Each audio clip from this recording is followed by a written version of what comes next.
মাইকে নামাজ পড়া যাবে কি যাবে না? খুব মনোযোগ সহকারে শুনুন। মাইকে নামাজ, এই যে মাইকে, হ্যাঁ, কিছুদিন আগে বলছিল হুজুর ডিজে করে জুলুস করা যাবে কি যাবে না? কথা বুঝতে পারছেন না? আচ্ছা, এটা নিয়ে আলোচনা করব। মাইকে নামাজ পড়া প্রসঙ্গে প্রথমত হলো এই মাইকটা নবীর জামানায় ছিল না। ছিল? ছিল না। যেহেতু নবীর জামানায় ছিল না, সেহেতু নবীজি সাল্লাল্লাহু আলাইহি ওয়াসাল্লামের হাদিস থেকে আমি সুস্পষ্ট ভাষায় এটার আমি প্রমাণ দিতে পারবো না। বহুদিন পর, আজ থেকে 150-200 বছর আগে এই মাইকের আবিষ্কার হলো, মাইক তারপর থেকে চালু হলো।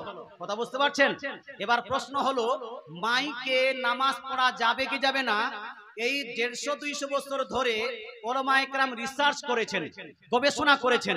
হ্যাঁ, এটা তো ডাইরেক্ট হাদিস এবং কোরআনে পাওয়া যাচ্ছে না, এই জন্য উলামায়ে কেরাম গবেষণা করেছেন এটা জায়েজ হবে কি হবে না। তো উলামায়ে কেরামের গবেষণার পর দেখা গেল এই বিষয়ে উলামায়ে কেরামের দুইটা মত আছে। কয়টা মত? এক মতের উলামায়ে কেরাম বলছেন যে মাইকে নামাজ পড়লে নামাজটাই হবে না, নামাজটাই ওই মাইকের অনুসরণ করে কেউ যদি নামাজ পড়ে, ইমাম সাহেব নামাজ পড়াচ্ছেন মাইকে আর পিছনে মানুষ মাইকের অনুসরণ করে আর নামাজ পড়ছেন, বলছে যে না নামাজটাই হবে না।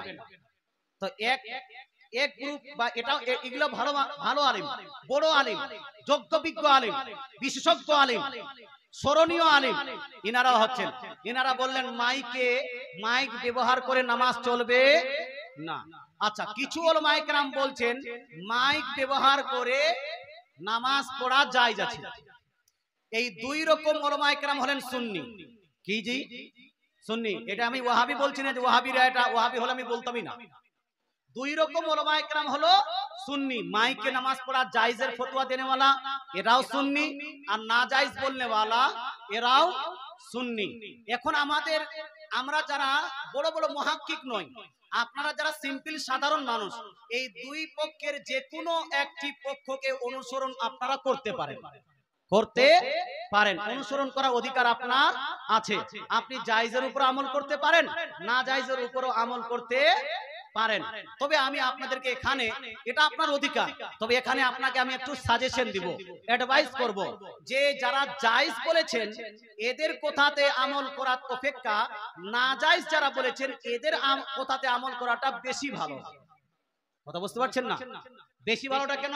বেশি ভালোটা এই জন্য, কারণ যারা নাজায়েজ বলছেন তারা বলছেন যদি কেউ মাইকের আওয়াজে ইক্তেদা করে নামাজ পড়ে অনুসরণ করে তার নামাজটা টোটালি হবে না, টোটালি হবে না।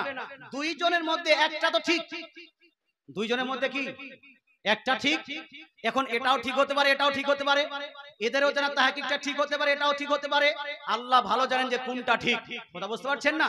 এই জন্য যেহেতু দুইটারই ঠিক হওয়ার সম্ভাবনা আছে, কোনো একটার ভুল হওয়ার সম্ভাবনা আছে, এই জন্য নামাজটা মাইকে না পড়াটাই সবথেকে বেটার হবে। কারণ আমরা জায়েজের উপর আমল করলাম, মনে করলাম ওটা ঠিক, কিন্তু হতে পারে যে আল্লাহর নিকট না জায়েজ হওয়াটাই ঠিক। হয় কি না? হতে পারে। তো নামাজগুলো গেল, নামাজগুলো গেল। এই জন্য সব থেকে উত্তম হবে মাইকটাকে বাদ দিয়ে আপনারা সিম্পলি নামাজ পড়ুন। যদি পিছনের কাতারের লোক অথবা উপরে যদি কেউ নামাজের বা ইমামের কথাগুলো শুনতে না পায়, তাহলে সুন্নত মোতাবিক একটা করে মুকাব্বির, একটা যদি না হয় দুইটা মুকাব্বির, দুইটা না হলে তিনটা মুকাব্বির করে দেন, সব থেকে ভালো। এটাই হলো সব থেকে সেফ। কারণ নামাজ হলো সব থেকে গুরুত্বপূর্ণ ইবাদত। বাপ এই নামাজটা এক ওয়াক্তে যদি বরবাদ হয়ে যায়, আপনি কাল কিয়ামতের মাঠে উত্তপ্ত ময়দানে কঠিন আযাবের দিনে ওই এক ওয়াক্তের হিসাব দিতে পারবেন না। তো সচেতন থাকাটাই ভালো। আমি বললাম কি দুইটাই মত আছে, তবে না জায়েজ যেটা বলা হয়েছে ওই মতটার উপর আমল করো। তো মাইকটা ব্যবহার না করাটাই এটা নিয়ে মারামারি করব নাকি গন্ডগোল করব? জি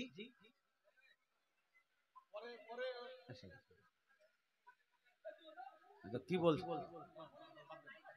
আচ্ছা শুনে আচ্ছা দাঁড়ান। আচ্ছা, আমি দাদু বলছিলাম যে কথাগুলো আপনি সিম্পলি বা বিনা রাগে হাসি হাসিও তো বলতে পারেন। আমি তো আপনার নাতির মতো নাকি? নাতির মতো কি রেগে বলছেন কেন? মারামারি করবেন নাকি ওর সঙ্গে?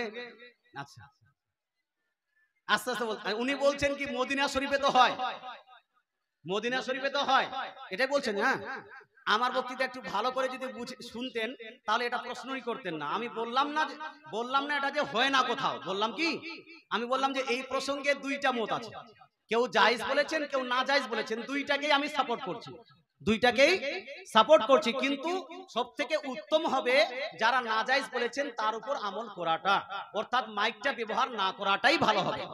কথা বুঝতে পারছেন? এটা বললাম। এবার বুঝতে পেরেছেন? আচ্ছা, একবার দরুদ শরীফ পড়ুন। আল্লাহুম্মা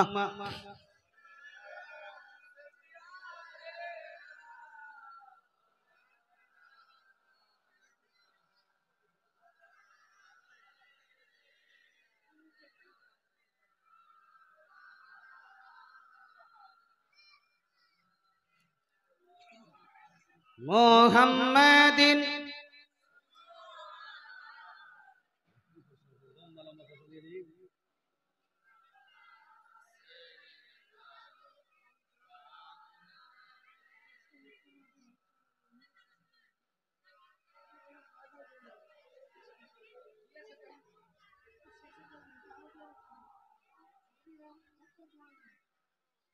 আচ্ছা, যাই হোক, আমি অনেকক্ষণ এই কিছুক্ষণ যেন প্রশ্ন উত্তরটা করলাম এই জন্য, কারণ বৃষ্টিটা হচ্ছিল, বলতে ভালো লাগছিল না। এবার আমি আলোচনাটা যাই, শেষে এগুলো আলোচনা ইনশাআল্লাহ তাআলা প্রশ্ন উত্তর নিয়ে আলোচনা হবে। কোনো সমস্যা ভাই? আচ্ছা, ঠিক আছে, একবার আর দরুদ শরীফ পড়ুন। আল্লাহুম্মা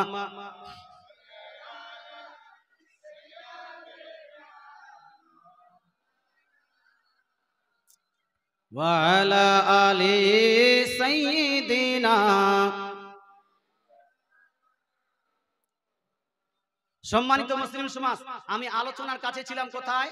কবরস্থানে জিয়ারত প্রসঙ্গে। হ্যাঁ, ওখানে আমি বললাম যে 20 খানা সহিহ হাদিস আছে সিয়াই সিত্তার মধ্যে, যেখানে নবীজি বলছেন জুরুল কুবুরা, জুরুল কুবুরা, তোমরা কবর এবং মাজার জিয়ারত করো, মা কবর এবং মাজার জিয়ারত করো। আমার নবী, আপনার নবী, দয়ার নবী, মায়ার নবী, বায়ান নবী নিজেই কবর জিয়ারত করতেন। জোরে বলেন সুবহানাল্লাহ। নবীজি নিজেই কবর জিয়ারত করতেন, মানে হলো এই যে কবর জিয়ারত করাটা হলো সুন্নত, এটাকে বেদাত বলা যাবে না। নবীজি সাল্লাল্লাহু আলাইহি ওয়াসাল্লাম কতদিন কবর জিয়ারত করতেন, কতবার করতেন? তো নবীজি সাল্লাল্লাহু আলাইহি ওয়াসাল্লামের কবর জিয়ারত প্রসঙ্গে আম্মা জান আয়েশা সিদ্দিকা রাদিয়াল্লাহু তাআলা আনহা বলেন, হাদিসটি লিপিবদ্ধ আছে সহিহ মুসলিম শরীফ, জিল নাম্বার 1, পেজ নাম্বার 314 এর মধ্যে, লাইন নাম্বার 13 14 এর মধ্যে সেম হাদিস কানে লিপিবদ্ধ আছে সুনানে নাসাই, জিল নাম্বার 1, পেজ নাম্বার 221 এর মধ্যে। আম্মা জান আয়েশা সিদ্দিকা রাদিয়াল্লাহু তাআলা আনহা বলেন, আমার নবী, আপনার নবী, দয়ার নবী, মায়ার নবী বছরে একবার নয়, মাসে একবার নয়, সপ্তাহে একবার নয়, বরং আমার নবী প্রত্যেক দিন মদিনার কবরস্থান জান্নাতুল বাকিতে গিয়ে কবর জিয়ারত করতেন। জোরে বলেন সুবহানাল্লাহ। প্রত্যেক দিন নবীজি সাল্লাল্লাহু আলাইহি ওয়াসাল্লাম কবর জিয়ারত করতেন। এই জন্য আমি বলবো যে কবরস্থান ভালো করেছেন, বেশি বেশি করে বাপ মা মারা গেছে কবর জিয়ারত করবেন, দাদা দাদি মারা গেছে কবর জিয়ারত করবেন। এবার আমার একটা প্রশ্ন ছোট্ট করে, আচ্ছা যখন আপনারা কবর জিয়ারতে যান, তো কবর জিয়ারতে কাকে কাকে সঙ্গে নিয়ে যান ভাই? মৌলভী সাহেবকে নিয়ে যান, হাজি সাহেবকে নিয়ে যান, নামাজিকে নিয়ে যান, দু চারটা ভাই বন্ধু আর চাচা দেরকে নিয়ে যান, তোর সঙ্গে আপনার ভাবিকেও নিয়ে যান, ভাবিকে, আচ্ছা বোনকে নিয়ে যান, আচ্ছা বিবিকে তো নিয়ে যান অবশ্যই, বোনকে বিবিকে জি, আচ্ছা পতিনকে তো নিয়ে যান, পতিনকেও নিয়ে যান না, মেয়েদেরকে নিয়ে যান না, কেন কেন নিয়ে যান না? দাদু বলছে যে মেয়ে ছেলে আবার যায় নাকি? হ্যাঁ, কেন কেন যায় নাকি আপনার দিকে? মেয়ে ছেলেরা মসজিদ পর্যন্ত চলে গেল, এখন তো মসজিদও নামাজ পড়তে শুরু করেছে অনেকগুলো জায়গায়, হচ্ছে কিনা? আচ্ছা মহিলাদেরকে কবরস্থানে নিয়ে যান না কেন? উত্তরটা যদিও আপনারা দিতে পারছেন না, কিন্তু আপনার মাইন্ডে আছে যে মহিলাদেরকে কবর জিয়ারতে যেতে হয় না, এটা কিন্তু সবাই জানে। হ্যাঁ, কবরস্থানে যেতে হয় না বা কবর জিয়ারতে আমরা নিয়ে যাই না, কারণ ওটা মহিলাদের জন্য নিষেধ, এটাই মাথায় আছে না, এই জন্য তো নিয়ে যান না। এবার আমি আপনাকে প্রশ্ন করতে চাই, আপনারা সুন্নি মুসলমান না? মাজার মানেন, ওলি মানেন, পীর ধরেন, প্রশ্ন করা হয়েছে একটা, পীর ধরা যাবে কি যাবে না, জরুরি কি জরুরি নয়, ইনশাআল্লাহ আলোচনা করব। বায়াত গ্রহণ করা জরুরি কি জরুরি নয়, আলোচনা করব ইনশাআল্লাহ তাআলা। আমি বলছি আপনারা মাজারে যান, আপনার পীর সাহেবের ওখানে যান, দরবারে যান, মুসলমান আপনাকে বলতে চাই আপনি কবরস্থানে যাচ্ছেন না, কবরস্থানে মহিলাদেরকে নিয়ে যাচ্ছেন না মুসলমান। এবার প্রশ্ন হলো, একটা মহিলার বাপ, নিজের বাপ ইন্তেকাল করে কবরস্থ হয়েছে, কিন্তু ওই মহিলাটাকে নিজের বাপের কবর জিয়ারতে আপনি নিয়ে যাচ্ছেন না। নিজের ভাই ইন্তেকাল করেছে, নিজের ভাইয়ের কবর জিয়ারতে আপনি নিয়ে যাচ্ছেন না। নিজের স্বামী ইন্তেকাল করেছে, নিজের পুরুষ ইন্তেকাল করেছে, স্বামী ইন্তেকাল করেছে, তার কবর জিয়ারতে আপনি নিয়ে যাচ্ছেন না। তো যদি একটি মেয়ে নিজের ভাইয়ের কবর জিয়ারতে না যেতে পারে, একটি মেয়ে নিজের স্বামীর কবর জিয়ারতে না যেতে পারে, একটি মেয়ে নিজের দাদুর কবর জিয়ারতে না যেতে পারে, একটি মেয়ে নিজের বাবার কবরে জিয়ারত করতে না যেতে পারে, তাহলে একটি মেয়ে পরপুরুষ কোন পীর বা ওলির মাজারে যেতে পারবে? না পারবে? এটাও তো লজিক লাগানো উচিত ছিল যে একটা মেয়ে যদি নিজের স্বামী, নিজের পুরুষের কবর জিয়ারত না করতে পারে, পীর যতই বড় হয়ে যাক না কেন, ওলি যতই বড় হয়ে যাক না কেন, নিজের পুরুষ হতে পারে, ওটা পরপুরুষই থাকবে। সম্মানিত মুসলিম সমাজ, পরপুরুষ পীর পরপুরুষ, এই জন্য তো পীরের গা স্পর্শ মহিলারা করতে পারবে? পারবে? পীরের গা স্পর্শ করে চুম্মু খাওয়া জায়েজ আছে মহিলাদের জন্য? মহিলাদেরকে পীরের আপনার হাত পা দাবানো কি জায়েজ আছে? পীরের হাত চুম্বন করা কি জায়েজ আছে? পীরের কাছে গিয়ে আপনার একসঙ্গে লাইট বন্ধ করে আল্লাহুর জিকির করা কি জায়েজ আছে? চেহারা ওপেন করে মহিলারা পীরের কাছে গিয়ে গল্প করা কি জায়েজ আছে? এগুলো সব হারাম, সব হারাম। মহিলারা পীরের হাত পা স্পর্শ করতে পারবে, তবে হ্যাঁ, নিজের বাপ যদি পীর হয়, নিজের স্বামী যদি হয়, তো স্বামী হিসাবে পারবে, সমস্যা নেই। বাপ হিসাবে পারবে, সমস্যা নাই। কথা বুঝতে পারছেন না? কিন্তু পরপুরুষ কোন পীরের কাছে গিয়ে, আজকে বর্তমান অনেকগুলো ভণ্ড পীর আছে, অনেকগুলো না, অধিকাংশটাই হলো, অধিকাংশ পীরেরাই হলো ভণ্ড। অনেকগুলো বললে ভুল হবে, অধিকাংশ পীরেরাই। জোরে বলুন না। আপনারা পীর মানেন কি মানেন না? সঠিক পীর না ভণ্ড পীর? পীর কা দামান, সঠিক পীর কা দামান আর ভণ্ড পীর কা দামান नहीं ধরেंगे। কি বলেंगे? नहीं ধরেंगे, ধরবই না।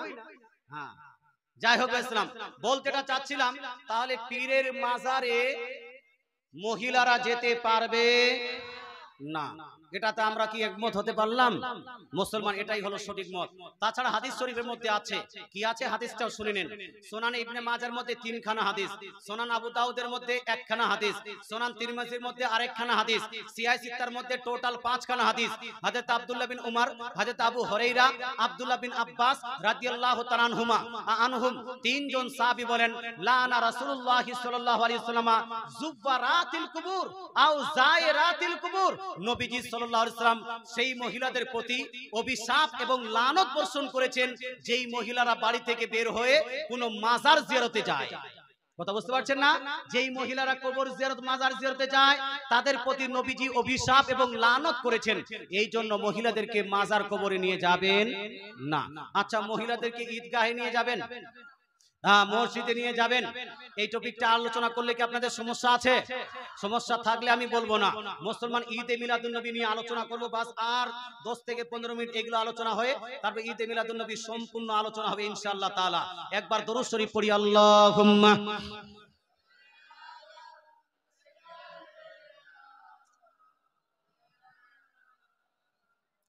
ওয়া আলা আলিহি।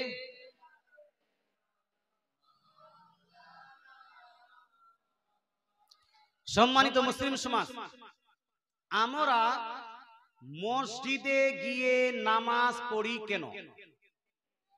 এর উত্তরটা কি? এর উত্তরটা হলো, বাড়িতে বা অন্যান্য জায়গাতে নামাজ পড়া অপেক্ষা মসজিদে গিয়ে নামাজ পড়লে বেশি নেকি পাওয়া যায়, এটাই তো? আচ্ছা, আমরা মসজিদে যাই কেন? দ্বিতীয় উত্তরটা হলো, মসজিদে জামাত চলে। মসজিদে কি চলে? ওই বাড়িতে একাকী নামাজ না পড়ে মসজিদে গিয়ে জামাতের সহিত কেউ যদি নামাজ পড়ে, নবী বলছেন তার কমসে কম 25 গুণ বেশি নেকি হবে। জোরে বলেন সুবহানাল্লাহ। মানে বাড়িতে নামাজ পড়লে 100 নেকি যদি পান, মসজিদে গিয়ে নামাজ পড়লে 2500 নেকি পাবেন। তো বেশি নেকি পাওয়ার জন্য আমরা কোথায় যাই? মসজিদে। আচ্ছা, যদি উল্টা হতো যে মসজিদে নামাজ পড়া অপেক্ষা বাড়িতে নামাজ পড়লে নেকি বেশি পাওয়া যাবে, তাহলে আমরা কোথায় যেতাম? বাড়িতে নামাজ পড়তাম না মসজিদে যেতাম? বাড়িতে পড়তাম। এটাই তো লজিক। সম্মানিত মুসলিম সমাজ, এবার আসি মহিলাদের মসজিদে গিয়ে নামাজ।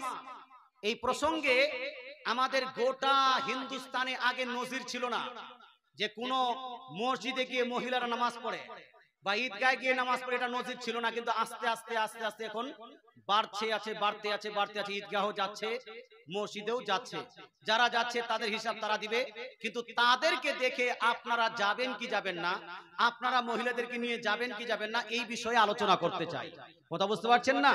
তাদের হিসাব তারা দিবে, কিন্তু আপনারা নিয়ে যেতে পারবেন কি পারবেন না। হাদিসটি শুনুন। পুরুষের নামাজ সব থেকে উত্তম নামাজ হলো মসজিদে গিয়ে জামাতের সহিত নামাজ পড়লে। সুনান তিরমিজি, আবু দাউদ, ইবনে মাজাহ, বুখারী, মুসলিম, তিরমিজি, মিশকাত সব জায়গায় হাদিস কমনলি লিপিবদ্ধ আছে। 25 গুণ, কমসে কম 25 গুণ বেশি নেকি পাবেন। কোন কোন হাদিসে আছে 27 গুণ বেশি নেকি পাবেন। কথা বুঝতে পারছেন? এবার মহিলাদের ক্ষেত্রে, মহিলারা মসজিদে গিয়ে বেশি নেকি পাবে না বাড়িতে নামাজ পড়লে বেশি নেকি পাবে? কোনটা? যদি মসজিদে গিয়ে বেশি নেকি পায়, তাহলে হানাফি সমাজের মহিলাদেরকে আমি বলবো, আর হানাফি সমাজের সুন্নি সমাজের পুরুষদেরকে বলবো যে আপনারা নিজ নিজ মহিলাদেরকে মসজিদে নিয়ে যান, আর মহিলাদেরকে বলবো নিজে নিজে নামাজগুলো মসজিদে পড়ে আসেন।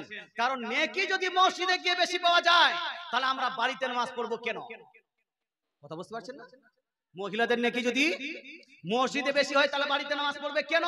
কাল কিয়ামতের মাঠে উত্তপ্ত ময়দানে কঠিন আযাবের দিনে একটা নেকি যদি আপনার কম হয়ে যায়, তাহলে আমি কি আপনাকে নেকি দিব? বাপ, আপনার স্ত্রী একটা নেকি কম হয়ে গেলে আপনি কি দিবেন? আপনার বাবা কি দিবে? ও শাশুড়ি কি দিবে? ও শ্বশুর কি দিবে?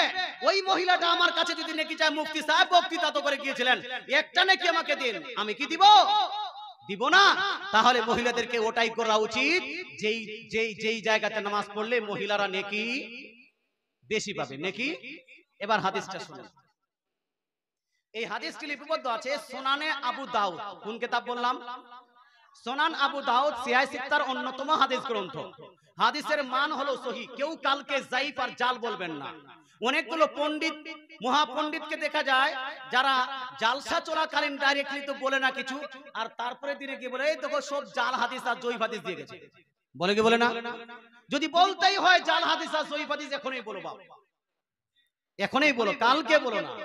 আমি আপনার সঙ্গে ঝগড়া করব না, ঝামেলা করব না, তুমি দেখিয়ে দিবে, আমি মেনে নিব। কথা বুঝতে পারছেন? হ্যাঁ, কালকে গিয়ে নয়, সাধারণ পাবলিককে ধোকায় দিবেন না। আমি যে হাদিসটি পড়লাম সেই হাদিসটা হলো সুনান আবু দাউদ, জিল নাম্বার 1, হাদিস নাম্বার সুনান ইবনে দাউদের ইন্টারন্যাশনাল রেফারেন্সে হাদিস নাম্বার 570। কত নাম্বার হাদিস বললাম? 570 এর মধ্যে আল্লাহর নবী, সারা বিশ্বের নবী, দয়ার নবী, মায়ার নবী সুস্পষ্ট হাদিসের মধ্যে বলছেন মহিলারা কোথায় নামাজ পড়লে বেশি নেকি পাবে। তো নবীজি ইরশাদ করেন। আচ্ছা, তার আগে একটু আমাদেরকে বাড়িটা বুঝাতে হবে। বাড়ি যেটা থাকে কিনা, বাড়িতে অনেক রকম জায়গা থাকে। একটা থাকে সাধারণত একটা ডাইনিং ঘর, ডাইনিং থাকে না, ওটা হলো সর্বসাধারণ ইউজেবল, সবাই ইউজ করে ওই জায়গাটাকে। তারপরে একটা হলো বেডরুম, বেডরুম হয় না, এটা একটু পার্টিকুলার বা একটু নির্দিষ্ট হয়।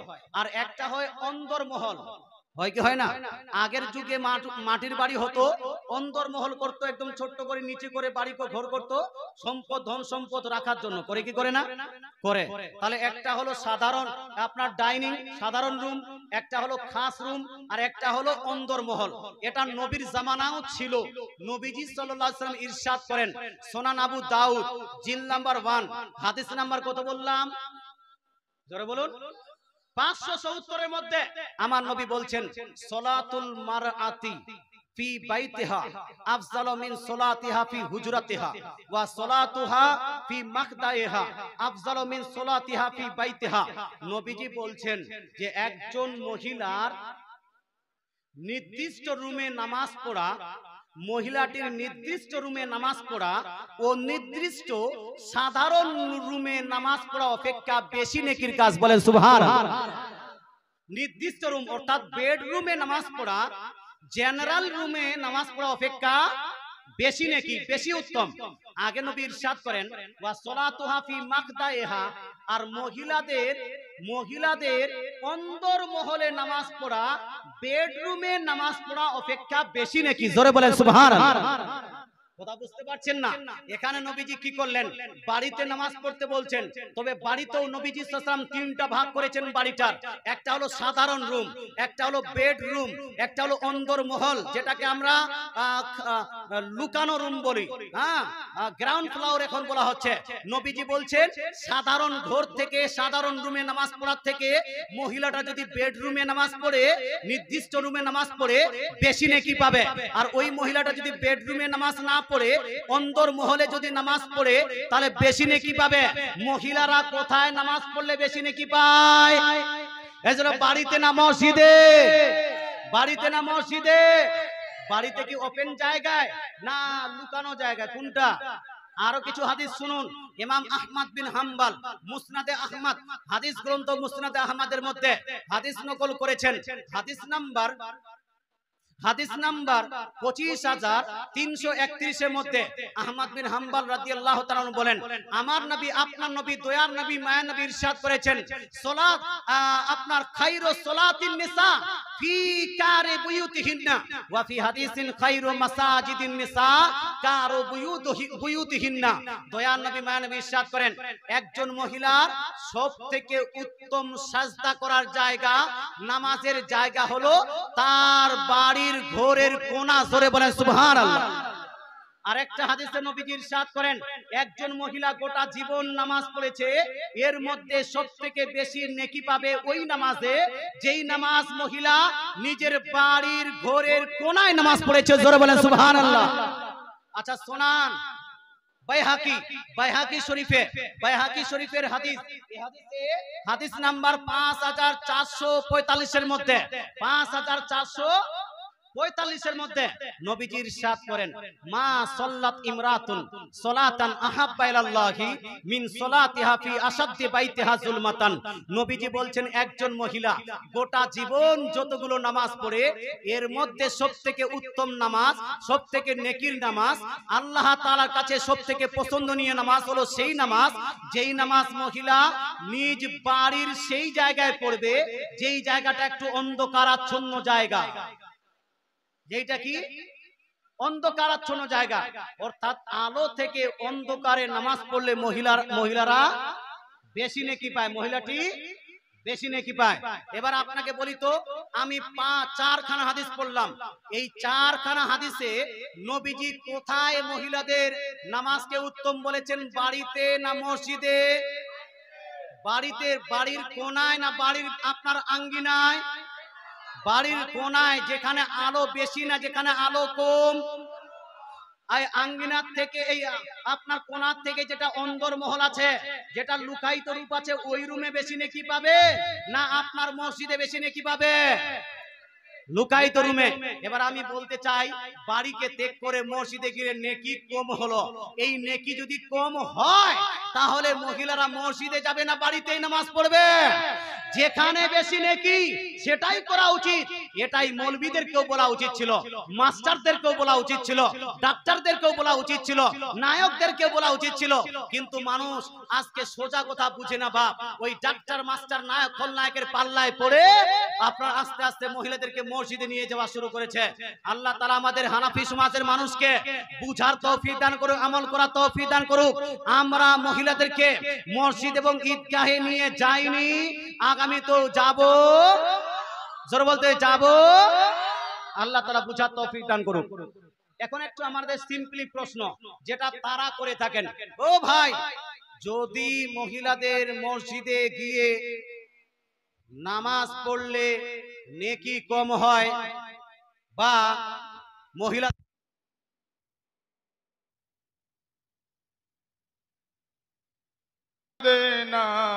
মাওলানা মুহাম্মদ ওয়ালা ওয়ালি মাওলানা মুহাম্মদ সাল্লাল্লাহু আলা মুহাম্মদ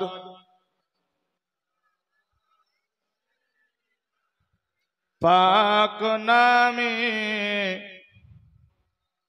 हरदम ज़बान शाफिआना अल्लाहुम्मा सल्ले अला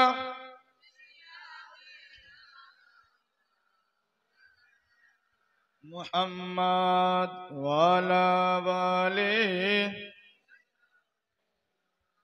मौलाना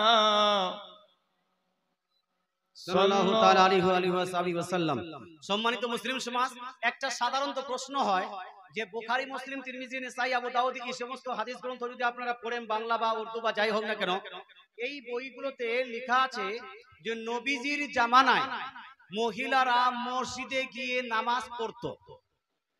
নবীজির জামানায় মহিলারা মসজিদে গিয়ে নামাজ পড়তো।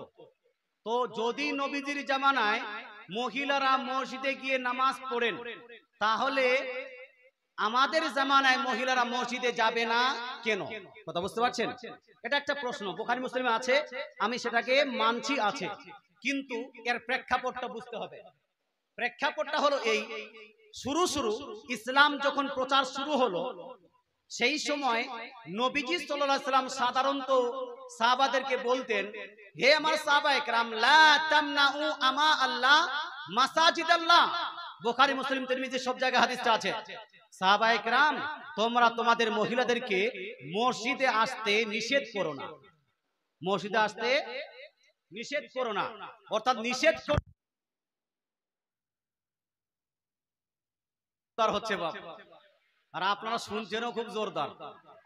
এই তাকে দেখবার নারা লাগান তো, নারাই তাকবীর, আল্লাহু আকবার, নারাই তাকবীর, নারাই रिसालत, नाराय रिसालत, सरकार की आमद, सरदार की आमद, मक्की की आमद, मदनी की आमद, अरबी की आमद, हाशमी की आमद, कुरैशी की आमद, सरदार की आमद, दिलदार की आमद, नाराय तकबीर, नाराय रिसालत, या রাসূলুল্লাহ। এর অর্থ হলো আপনাদের জুলুস করে অভ্যাস আছে, জুলুস করে অভ্যাস আছে।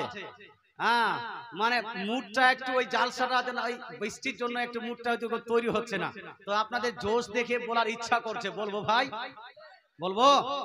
আচ্ছা, ওই বিষয়টা একটু কিছুক্ষণ জন্য দাঁড়াই, যে নবীর জামানায় মহিলারা মসজিদে যেতেন, পরক্ষণে এই আপনি বলছে আমরা মহিলাদেরকে মসজিদে নিয়ে যাব না কেন? এর অনেকগুলো উত্তর আছে বা উত্তর আছে। আচ্ছা, এখন যদি একটা গাধা জবাই করে, গাধা বুঝেন আপনারা, গাধা জবাই করে মাংস নিয়ে এসে আপনাকে দেওয়া হয়, আপনি খাবেন কি খাবেন না? হ্যাঁ, কেন খাবেন না? প্রথমে তো সাহাবায়ে কেরামের জামানায় গাধা তো জবাই করে খাওয়া হয়েছে, আপনারা খাবেন না কেন? কারণটা কি? হ্যাঁ, এই যে হারাম বলছে, ঘোড়ার গোশত খাওয়া যাবে, কেন যাবে না? বুখারী শরীফের মধ্যে, সুনান ইবনে মাজার মধ্যে একাধিক হাদিস আছে যেখানে গাধা ঘোড়ার গোশত খাওয়ার বৈধতা প্রসঙ্গে হাদিস আছে। কথা বুঝতে পারলেন না? সাহাবারা জবাই করে খেয়েছেন, এটা প্রমাণ বুখারীতে আছে,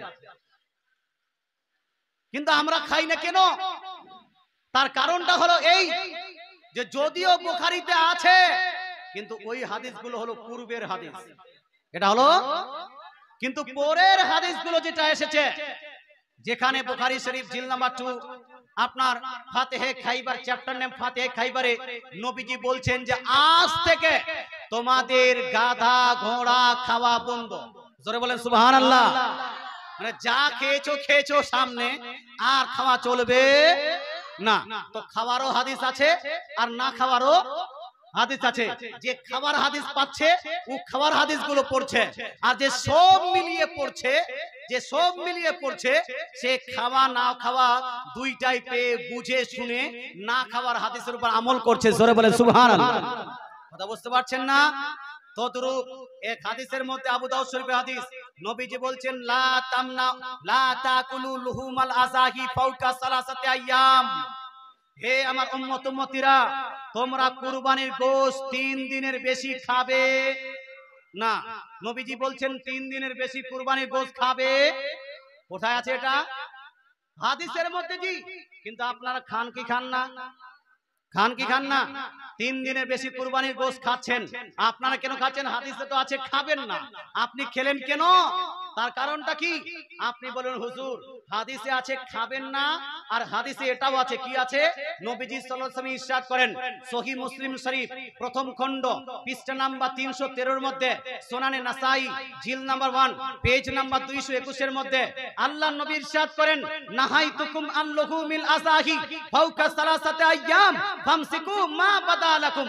হে আমার উম্মত উম্মতিরা, তোমাদেরকে আমি পূর্বে কুরবানির গোশত 3 দিনের বেশি খেতে নিষেধ করেছিলাম, কিন্তু আজ থেকে যতদিন পারো কুরবানির গোশত খেতেও পারো, রাখতেও পারো। জোরে বলেন সুবহানাল্লাহ।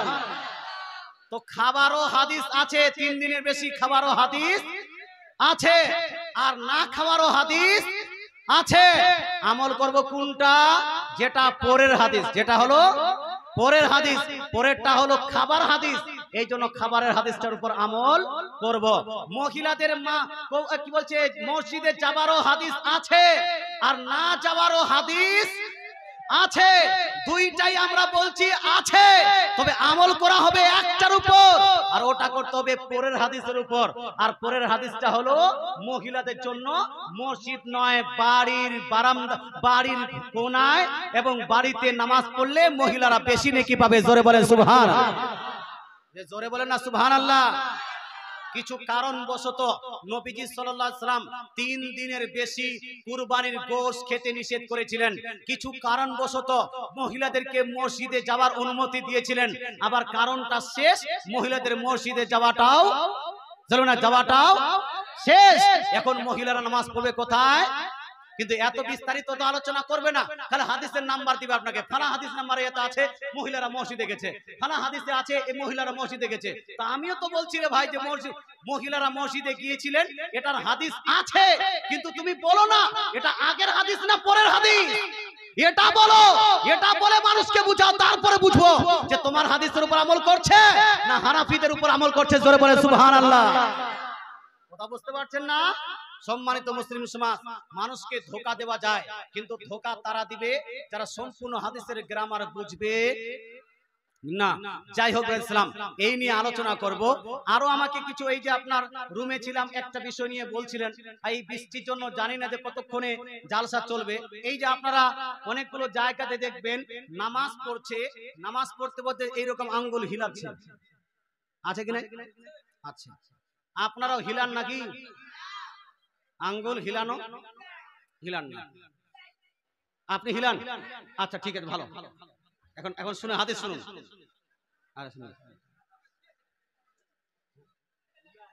মানে নামাজ পড়তে যখন তাসাউদে বসেন, তাসাউদের সময় না, তাসাউদে যখন বসেন আর তাহিয়াত করেন, তখন এরকম আঙ্গুল হিলান আপনারা? আচ্ছা, এটা আগে ছিল না, টোটালি কেউ করতো না। কেউ করতো, আহলে হাদিস, সাইফি, হানাফি, দেওবন্দি কেউ করতো না, কিন্তু এখন আস্তে আস্তে কিছু মানুষ শুরু করছে। কথা বুঝতে পারছেন না? শুরু করছে। আর তাদেরই গোলা হলো জোর গোলা, তাদের গোলা জোর গোলা, মানে না হিলানোটা বিদআত হয়ে গেছে আর হিলানোটা সুন্নত হয়ে গেছে, এরকম ব্যাপার হয়ে গেছে। কিন্তু প্রশ্ন হলো হিলানো যাবে না যাবে না? হিলানো যাবে না যাবে না? কোনটা করব? মৌলভী মসজিদ আপনার পাবলিকের মধ্যে ঝামেলা আছে, আমি কাউকে টর্চার বা গালি দিতে চাই না, তবে সঠিকটা কি সেটা বলে দিতে চাই। কথা বুঝতে পারছেন? সম্মানিত মুসলিম সমাজ, একটি হাদিস তেলাওয়াত করছি, হাদিসের মান হলো হাসান এবং সহিহ হাদিস। জোরে বলেন সুবহানাল্লাহ। এটা জালও না, জয়ীফও না। জাল প্রমাণ করতে পারবেন না, জয়ীফও প্রমাণ করতে পারবেন না। হাদিসটি লিপিবদ্ধ আছে সুনান আবু দাউদ। কোন কিতাব বললাম? সুনান আবু দাউদ, জিলদ নাম্বার 1, হাদিস নাম্বার 991। কত নাম্বার হাদিস বললাম?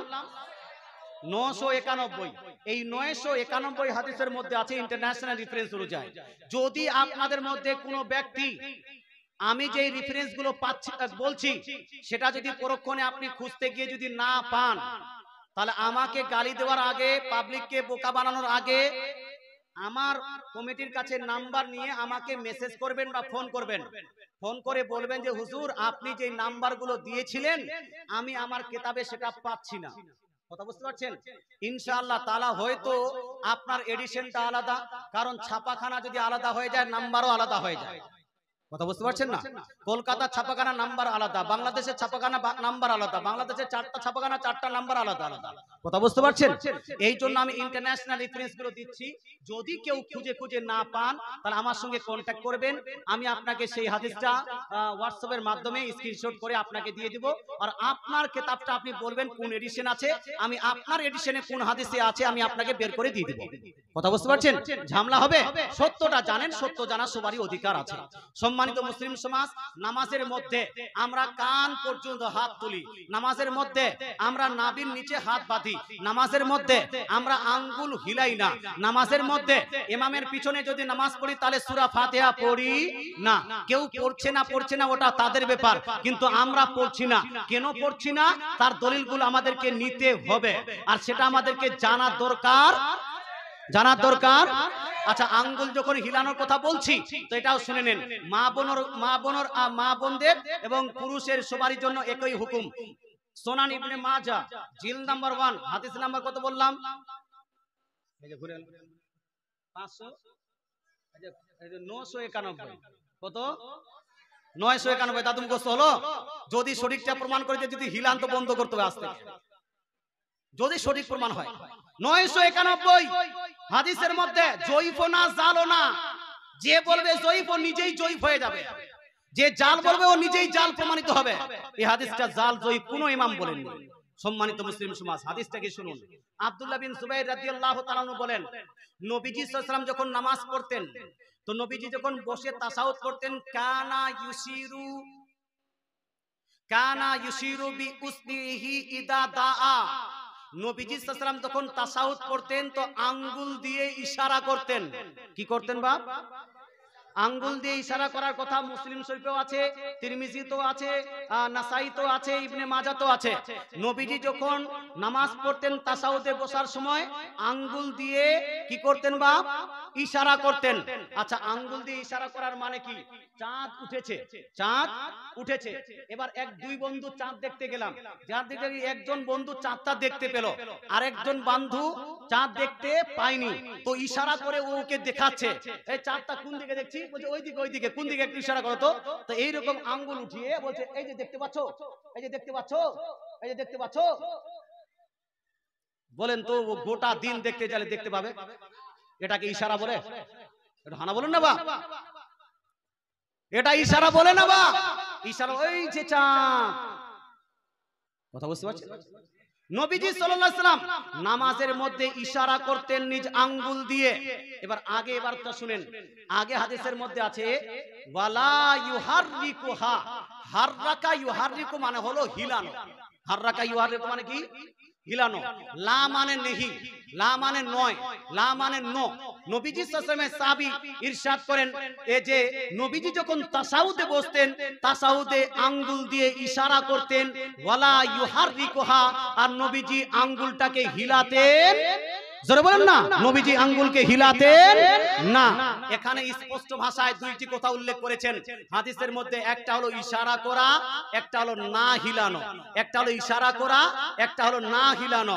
ইশারা করা থেকেই না হিলানো প্রমাণিত, কিন্তু তারপরেও স্পষ্ট ভাষায় হাদিসের মধ্যে লা ইউহাররিকুহা, নবী আঙ্গুল হিলাহিলি করতেন না।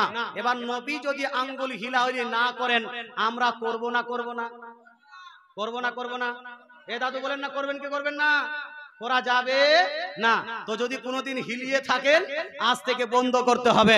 এটাই হলো হাদিসের নিয়ম, এটাই হলো নবীর সুন্নাত, এটাই হলো আসল আহলে সুন্নাতুল জামাতের আপনার মত, এটাই হলো আহলুল হাদিসের সঠিক মত হওয়া উচিত। যেটা হলো এই যে নবী বলছেন, নবীর আপনার হাদিস দ্বারা প্রমাণিত আঙ্গুল হিলা চলবে না। যাই হোক, একবার এই বিষয়টা ক্লিয়ার তো নাকি? বিষয় ক্লিয়ার? একবার দরুদ শরীফ পড়ুন। আল্লাহুম্মা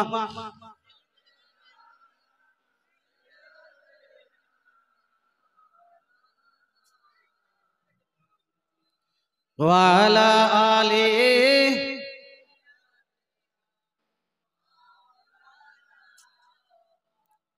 সাল্লাল্লাহু তাআলা আলাইহি ওয়াসাল্লাম।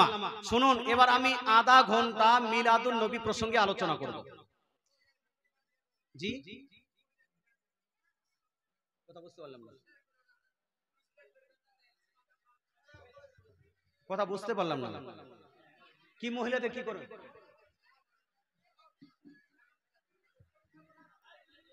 এটা তো আমি বইটা মহিলাদের প্রসঙ্গে শুধু বললাম না, না, এটা সবারই জন্য বললাম। নবী কথা বলছে যে নবী নামাজের সময় ইশারা করতেন, হিলাতেন না। তো নবীজি মহিলা ছিলেন? পুরুষ ছিলেন। তো তবুও নবী আদর্শ, এই জন্য আমি সবারই জন্য এটা বলে দেন যে মহিলা পুরুষ সবাই এটাই করবেন, এরকম হিলাহিলি করবেন না, এটাই আমি বললাম। যাই হোক ব্রাদ ইসলাম, বুঝতে না পারলে লিখিত এখানে পাঠিয়ে দিবেন কিছু, কথা বুঝতে পারছেন? ওখান থেকে যদি বলতে লাগে তো জালসার এটা ইমেজটা নষ্ট হয়ে যাবে, ইমেজটা নষ্ট হয়। যদি কিছু বিষয় বুঝতে না পারেন তাহলে লিখে এখানে পৌঁছে দিবেন, ইনশাআল্লাহ ওটা আমি আলোচনা করব। আমি মিলাদুন নবী প্রসঙ্গে কিছু আলোচনা করি, না হলে আপনারা বলবেন যে মিলাদুন নবী প্রসঙ্গে জালসা, কিন্তু আমাদের কিছু আলোচনায় শোনা হলো না। দেখেন আজকে আমি কিন্তু এলো পাতাড়ি জানা জালসা করছি, কারণটা কি? কারণ এখানে আসার পর থেকে একজন বলছে হুজুর এটা বলিয়েন, একজন বলছে হুজুর এটা বলিয়েন, একজন বলছে হুজুর এটা বলিয়েন। এই জন্য সবারই যেন সমস্যার যেন সমাধান হয়, এই জন্য একটু এলোপাতাড়ি যেন আলোচনাটা হয়ে যাচ্ছে। এটার জন্য আমি দুঃখিত, না হলে আমি একটা লেভেল নিয়ে আলোচনা করি। যাই হোক, আমি এবার আলোচনা করব ঈদে মিলাদুন নবী প্রসঙ্গে। ঈদে মিলাদুন নবী অর্থাৎ নবীজি সাল্লাল্লাহু তাআলা আলাইহি সাল্লামের জন্মের খুশি পালন করা, জন্মের খুশি পালন করা। সম্মানিত মুসলিম সমাজ, আমরা 12ই রবিউল আউয়াল শরীফে এবং বিশেষ করে রবিউল আউয়াল মাসের 12 তারিখে অনেকগুলো কাজ করি, খুশি পালন করি, জুলুস পালন করি, মিলাদের আয়োজন করি, ইত্যাদি কাজ করে থাকি। প্রশ্ন হলো, নবীজি সাল্লাল্লাহু আলাইহি সাল্লামের আগমনে নবীজি সাল্লাল্লাহু আলাইহি সাল্লামকে পেয়ে, নবীজি সাল্লাল্লাহু আলাইহি সাল্লামকে কেন্দ্র করে খুশি পালন করা, আনন্দ প্রকাশ করা, এটা জায়েজ না না জায়েজ? এর উত্তরটা হলো, নবীজি সাল্লাল্লাহু আলাইহি সাল্লামকে পেয়ে, নবীজি সাল্লাল্লাহু আলাইহি সাল্লামকে কেন্দ্র করে খুশি পালন করা, এটা হলো জায়েজ এবং বৈধ কাজ। ধরে বলেন সুবহানাল্লাহ। আল্লাহ তাআলা কোরআন শরীফের মধ্যে ইরশাদ করেন, সূরা ইউনূস আয়াত নাম্বার 58, সূরা ইউনূস আয়াত নাম্বার 58 এর মধ্যে আল্লাহ তাআলা বলছেন, কুল বিফাদলিল্লাহি ওয়া বিরহমাতিহি ফাবিযালিকা ফালিয়াফরাহু হুয়া খায়রুম মিম্মা ইয়াজমাউন। আল্লাহ তাআলা বলেন, হে নবী আপনি বলে দিন, আপনি আপনার উম্মতিকে বলে দিন, কুল বিফাদলিল্লাহি ওয়া বিরহমাতিহি, আপনি আপনার উম্মতিকে বলে দিন আল্লাহর ফজল এবং আল্লাহর রহমত পেয়ে তারা যেন খুশি পালন করে। জোরে বলেন সুবহানাল্লাহ। তারা যেন খুশি পালন করে, অর্থাৎ আল্লাহর ফজল এবং আল্লাহর রহমত পেয়ে তারা যেন আনন্দ প্রকাশ করে। কেন? আল্লাহ তাআলা আগে বলছেন হুয়া খায়রুম মিম্মা ইয়াজমাউন, কারণ এই আনন্দ প্রকাশ করাটা অন্যান্য সঞ্চিত নেকি অপেক্ষা বেশি উত্তম হবে। এখানে আল্লাহ তাআলা সুস্পষ্ট কিছু করেননি, তবে বলেছেন সুস্পষ্ট ভাষায় যে আল্লাহর ফজল এবং আল্লাহর রহমত পেয়ে আমাদেরকে খুশি পালন করা উচিত বা খুশি পালন করতে হবে। আল্লাহর রহমত, আল্লাহর ফজল কি, এটা যদি আপনি দেখেন তো এটা হলো অনেক গণনার বাহিরে। আমাদের সন্তান সন্ততি আল্লাহর ফজল, আমাদের দুইটা হাত আল্লাহর ফজল, আল্লাহ আমাদের দুইটা চোখ আল্লাহর রহমত, আমাদের আপনার ব্রেনের শক্তি এটা আল্লাহর রহমত, আমাদের পা আল্লাহর রহমত, আমাদের চলাফেরার জন্য পৃথিবী আল্লাহর রহমত, পানি আল্লাহর রহমত, আকাশ আল্লাহর রহমত, বাতাস আল্লাহর রহমত, সন্তান সন্ততি আল্লাহর রহমত, বিয়ে শাদী আল্লাহর রহমত। এই জন্য বিয়ে করার সময় আমরা খুশি প্রকাশ করি, বাচ্চা জন্মগ্রহণ করলে খুশি প্রকাশ করি, অন্যান্য কোনো সম্পদ ইনকাম করার পর আমরা খুশি প্রকাশ করি। নিশ্চয়ই দুনিয়ার নিয়ামত আল্লাহ তাআলা যা কিছু নিয়ামত দিয়েছেন, যা কিছু ফাজাল দিয়েছেন, রহমত দিয়েছেন, সেটা প্রাপ্ত করে খুশি প্রকাশ করা এটা বান্দাদের কর্তব্য। কিন্তু আমি বলতে চাই মুসলমান, পৃথিবীতে আল্লাহ তাআলা যা কিছু সৃষ্টি করেছেন, এই সৃষ্টি জগতের মধ্যে সব থেকে বড় ফাজাল, সব থেকে বড় রহমত, সব থেকে বড় নিয়ামত কি? কি জি? সব থেকে বড় নিয়ামত কি? চোখ, হাত, পা, সব থেকে বড় নিয়ামত আল্লাহ, সব থেকে বড় ফাজাল, সব থেকে বড় রহমত হলেন আমার নবী। জোরে বলেন সুবহানাল্লাহ। সব থেকে বড় রহমত কি? আপনার নবী সুস্থতা হয়েছেন, আপনার কোনো ক্যান্সার টেন্সার হয়েছিল, সুস্থ হয়েছেন, খুশি প্রকাশ করেন, এটা আপনার জন্য জায়েজ আছে, খুশি প্রকাশ করাটা জায়েজ আছে। চোখের অপারেশন করলেন, চোখটা ঠিক হয়ে গেল, এই জন্য আপনি খুশি প্রকাশ করেন। যে কোনো নিয়ামতে আপনি খুশি প্রকাশ করতে পারেন। এই খুশি প্রকাশ করার জন্যই তো আমরা কখনো মিষ্টি বিতরণ করি, করি কি করি না? আমাদের মাধ্যমিকে ফার্স্ট আপনার স্টার নাম্বার পেলাম, তো এক প্যাকেট মিষ্টি নিয়ে এসে মানুষের মধ্যে বিতরণ করে দিচ্ছি। এক মৌলবি এসে বলছে বেদাত, বলে যদি বলে বেদাত কেন বলছে? বলছে যে মাধ্যমিকে পাস হওয়ার পর খুশি প্রকাশ করা, এইরকম মিঠাই বিতরণ করা কোন হাদিসে পেয়েছো? যদি কেউ জিজ্ঞেস করে, উত্তরটা হবে যে মিঠাইটা আসল উদ্দেশ্য নয়, আসল উদ্দেশ্য হলো কি? খুশি। যারা বলেন আসল উদ্দেশ্য কি? খুশি প্রকাশ করা। মাধ্যমিকে ভালো রেজাল্ট হয়েছে, খুশি প্রকাশ করার জন্য আমি মিষ্টি বিতরণ করছি, এটা আল্লাহ তাআলা সেই আয়াত থেকেই প্রমাণিত হয়। সম্মানিত মুসলিম সমাজ, সব থেকে বড় ফাজাল এবং রহমত হলেন আমার নবী। আমার নবীকে পেয়ে আমরা খুশি প্রকাশ করতে পারি কি পারি না? পারি। সুতরাং এই খুশিটা কেউ বন্ধ করতে পারে? এই খুশিকে কেউ বিদআত করলে তাকে আমরা মানতে পারি না। এই খুশি প্রকাশটা করা হলো জায়েজ। খুশি নানান মাধ্যমে প্রকাশ করা যায়। বাড়ি সাজিয়ে খুশি প্রকাশ করা যায়, মিষ্টি বিতরণ করে খুশি প্রকাশ করা যায়, আপনার গরু জবাই করে মানুষকে খাইয়ে খুশি প্রকাশ করা যায়, যায় না? বিয়ের সময় যে গরু টরু জবাই করে যে আপনি খাওয়াচ্ছেন, কিসের জন্য? খুশির জন্যই তো খুশি প্রকাশ করা যায়। এই জন্য 12ই রবিউল আউয়ালে নবীর খুশিতে আপনি গরু জবাই করে মানুষকে খাওয়াবেন, এটাও জায়েজ হবে। আপনি 12ই রবিউল আউয়ালে নবী আসার খুশিতে যদি সাজগোজ করেন, এটাও জায়েজ হবে। লাইটিং করেন, এটাও জায়েজ হবে। এটার জন্য আলাদা করে দলিলের প্রয়োজন হবে না। কিন্তু তারপরেও যদি চান, আমি দুই একটা করে দলিল দিয়েই চাই, খুশি প্রকাশ করাটা হলো জায়েজ। আচ্ছা, আমি একটা আর কিছু বুঝাই। ওয়াটার এটা ইংলিশ ওয়ার্ড, ওয়াটার হলো ইংলিশ ওয়ার্ড, এটাকে বাংলা করলে কি হবে বাপ? জল। উর্দুতে পানি, হিন্দিতে কি বলুন? হিন্দিতে জল। জল বাংলাতে বলে জল, আর হিন্দিতে বলে জল। আরবিকে মাউন কি বলে? একটা গ্রামার বুঝাতে হবে, এই গ্রামারটা যদি বুঝতে পারেন বহু জায়গায় সমস্যা সমাধান হয়ে যাবে। আর ফার্সিতে কি বলা হয়? আব। এই যে মানুষ বলছেন আব, তো ফার্সিতে হলো আব, আরবিতে হলো মাউন, বাংলায় হলো জল, হিন্দিতে হলো জল, উর্দুতে হলো পানি, আর ইংলিশে হলো ওয়াটার। কথা বুঝতে পারছেন? এবার একজন মৌলভী সাহেবকে আপনি দাওয়াত করেছেন জালসার জন্য, বক্তৃতা স্টেজে এসে বসে বলছে যে শুনো ভাই, পানি পান করা তোমাদের জন্য হালাল, কিন্তু জল পান করা তোমাদের জন্য হারাম। কথা বুঝতে পারছেন না? পানি পান করা তোমাদের জন্য জায়েজ, কিন্তু ওয়াটার পান করা না জায়েজ। কেউ যদি বলে, তো একে ভালো মৌলবি বলবেন, ভালো বক্তা বলবেন, এর তারগুলো আছে না নাই? আছে কি নাই? শোনো, এর তারগুলো, এই গ্রামটা একটু বুঝে রাখবেন, কারণ একটু পরে কাজে আসবে। আমরা এই খুশি প্রকাশ করাটাকে, এই মিলাদ কি বলছি, মিলাদকে আমরা বলি কি ঈদে মিলাদুন নবী। কি বলি ভাই? ঈদে মিলাদুন নবী অর্থাৎ নবীর জন্মের খুশি পালন করা। কেউ বলছে ঈদ তো হলো দুইটা, কয়টা? ঈদুল ফিতর আর ঈদুল আজহা। মুসলমানদের ঈদ হলো দুইটা, এই তৃতীয় ঈদ আসলো কোত্থেকে? প্রশ্ন করে কি করে না? আপনি ফেসবুক দেখেন, ইউটিউব দেখেন, অনেকগুলো বাংলাদেশের তাবড় তাবড় বক্তা, তাবড় তাবড় আলেম, ওরাও বলছে যে ঈদ হলো মুসলমানদের কয়টা? দুইটা। তো তিনটা ঈদ আসলো কোত্থেকে? এর উত্তরটা দিব না? উত্তরটা নেওয়া উচিত।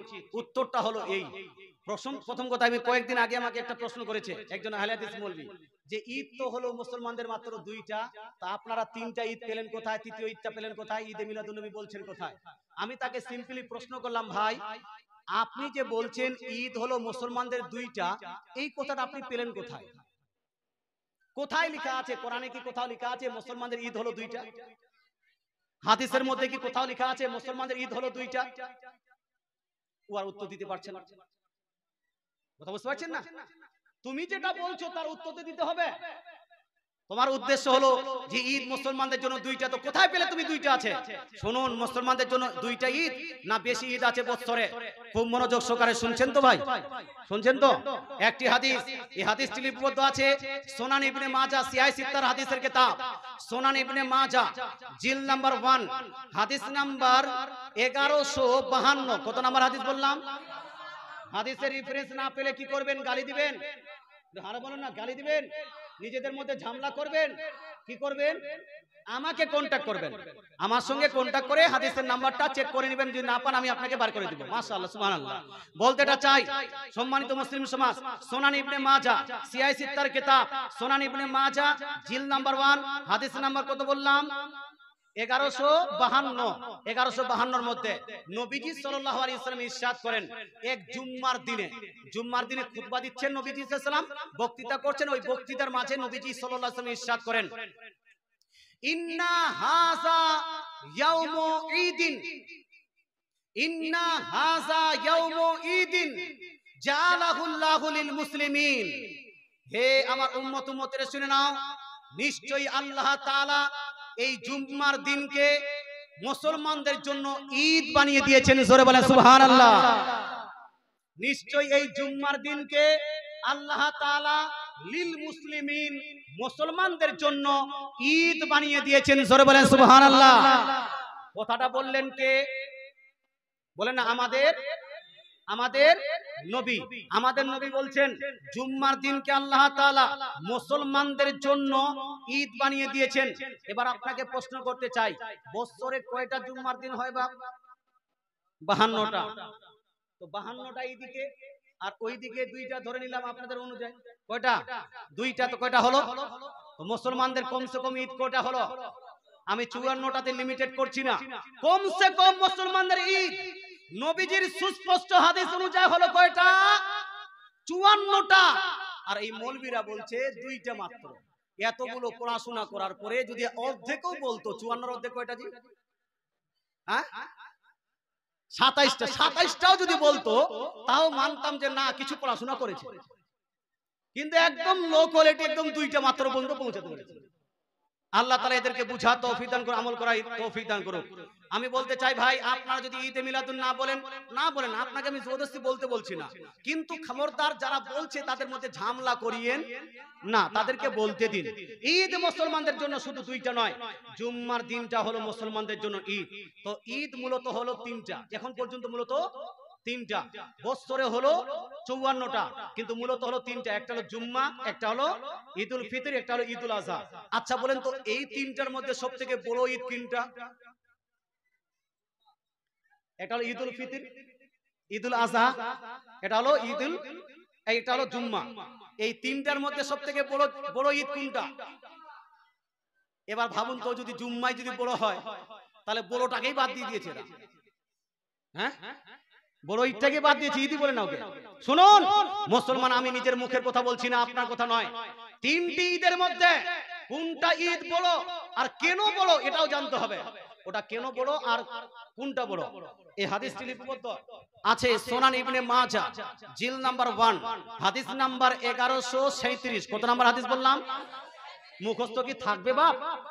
হ্যাঁ, মুখস্থ না থাকলে এর কাছে ভিডিওটা নিয়ে নেবেন আর মুখস্থ করে নেবেন। এগুলা মুখস্থ রাখা উচিত। সুনান ইবনে মাজাহ সিয়াহ সিত্তার হাদিসের কিতাব সুনান ইবনে মাজাহ জিল নাম্বার 1 হাদিস নাম্বার 1137 এর মধ্যে লিপিবদ্ধ আছে আল্লাহর নবী সারা বিশ্বের নবী ইরশাদ করেন, ইন্না ইয়াউমাল জুমআতি সাইয়্যিদুল আইয়াম ওয়া আযামুহা ইনদাল্লাহ। দয়ার নবী মায়ানবী ইরশাদ করেন, নিশ্চয়ই জুম্মার দিনটি হলো সমস্ত দিনের সরদার, সমস্ত দিনের সরদার। আগে নবী ইরশাদ করেন ওয়া আযামুহা ইনদাল্লাহ, আর যতগুলো দিন আছে এই দিনের মধ্যে সর্বশ্রেষ্ঠ সবথেকে মর্যাদাশীল হলো আল্লাহ তাআলার কাছে দিন জুম্মার দিন। জোরে বলেন সুবহানাল্লাহ। আগে নবীজি ইরশাদ করেন ওয়া আযামুহা ইনদাল্লাহি মিন ইয়াউমিল আযহা ওয়া ইয়াউমিল ফিতরি, আর এই জুম্মার দিনটা হলো ইয়াউমুল আযহা অর্থাৎ কুরবানির ঈদ আর ঈদুল ফিতর অপেক্ষা বেশি বড় ঈদ। জোরে বলেন সুবহানাল্লাহ। স্পষ্ট হাদিস, অস্পষ্ট নয়, স্পষ্ট হাদিস। নবীজি বলছেন জুম্মার ঈদটা, জুম্মার দিনটা হলো ঈদুল আযহা আর ঈদুল ফিতর অপেক্ষা বেশি উত্তম। কিন্তু প্রশ্ন হলো হুজুর, এই ঈদুল আযহা আর ঈদুল ফিতর অপেক্ষা জুম্মার দিনটা বেশি উত্তম হলে করে কারণটা কি? নবীজি ইরশাদ করেন ফিহি খামসু খিলাল, এর মধ্যে 5টি কারণ আছে। কয়টি কারণ?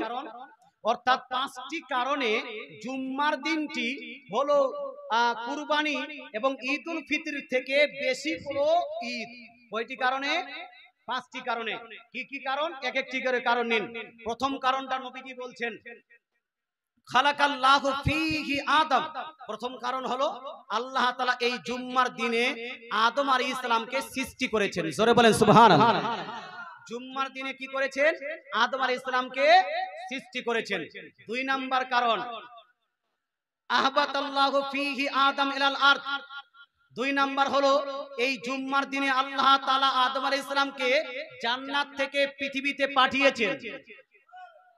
জান্নাত থেকে পৃথিবীতে প্রেরণ করেছেন কে? আল্লাহ। জুম্মার দিনে আদম আলাইহিস সালামকে। 2 নাম্বার কারণ। প্রথম কারণটা আদমকে সৃষ্টি করা, 2 নাম্বার আদম আলাইহিস সালামকে দুনিয়াতে পাঠানো, 3 নাম্বার কারণ আল্লাহর নবী ইরশাদ করেন ওয়া ফীহি তাওয়াফাল্লাহু আদম, আর এই জুম্মার দিনে আল্লাহ তাআলা আদম আলাইহিস সালামকে ওয়াফাত দিয়েছেন অর্থাৎ মৃত্যু দিয়েছেন। জোরে বলেন সুবহানাল্লাহ। কারণগুলো দেখেন। 3 নাম্বার কারণ হলো এই দিনে আদম আলাইহিস সালাম ইন্তেকাল করেছেন। শুনুন মুসলমান, 4 নাম্বার কারণ আল্লাহ তাআলা নবী বলছেন 4 নাম্বার কারণ হলো কিয়ামত এই জুম্মার দিনেই হবে। কিয়ামত এই জুম্মার দিনেই হবে। 4 নাম্বার কারণ। 5 নাম্বার কারণ নবীজি ইরশাদ করেন 5 নাম্বার কারণ হলো জুম্মার দিনে এমন একটি সময় আছে, এই সময়ে যতই বড় পাপী হোক না কেন, যতই বড় গুনাহগার হোক না কেন, যতই বড় বাসকার সিয়াকার গুনাহগার পাপী তাপী হোক না কেন, ওই বান্দা যদি ওই সময়টাতে আল্লাহ তাআলার কাছে ফরিয়াদ করে দোয়া করে আল্লাহ তাআলা সেই দোয়াকে রদ করবেন না। ওই সময়ে দোয়া করলে আল্লাহ তাআলা অবশ্যই সেই দোয়াটা কবুল করবেন। জোরে বলেন সুবহানাল্লাহ। এই 5টি কারণে আল্লাহ তাআলা রাসূল ইরশাদ করেন জুম্মার দিনের দামটা হলো ঈদুল ফিতর অপেক্ষা বেশি আর ঈদুল আযহা অপেক্ষা বেশি। এই জন্য নবীজি বলছেন জুম্মার দিনটা হলো মুসলমানদের জন্য ঈদ। মুসলমানদের জন্য ঈদ। ঈদটা হলো কেন?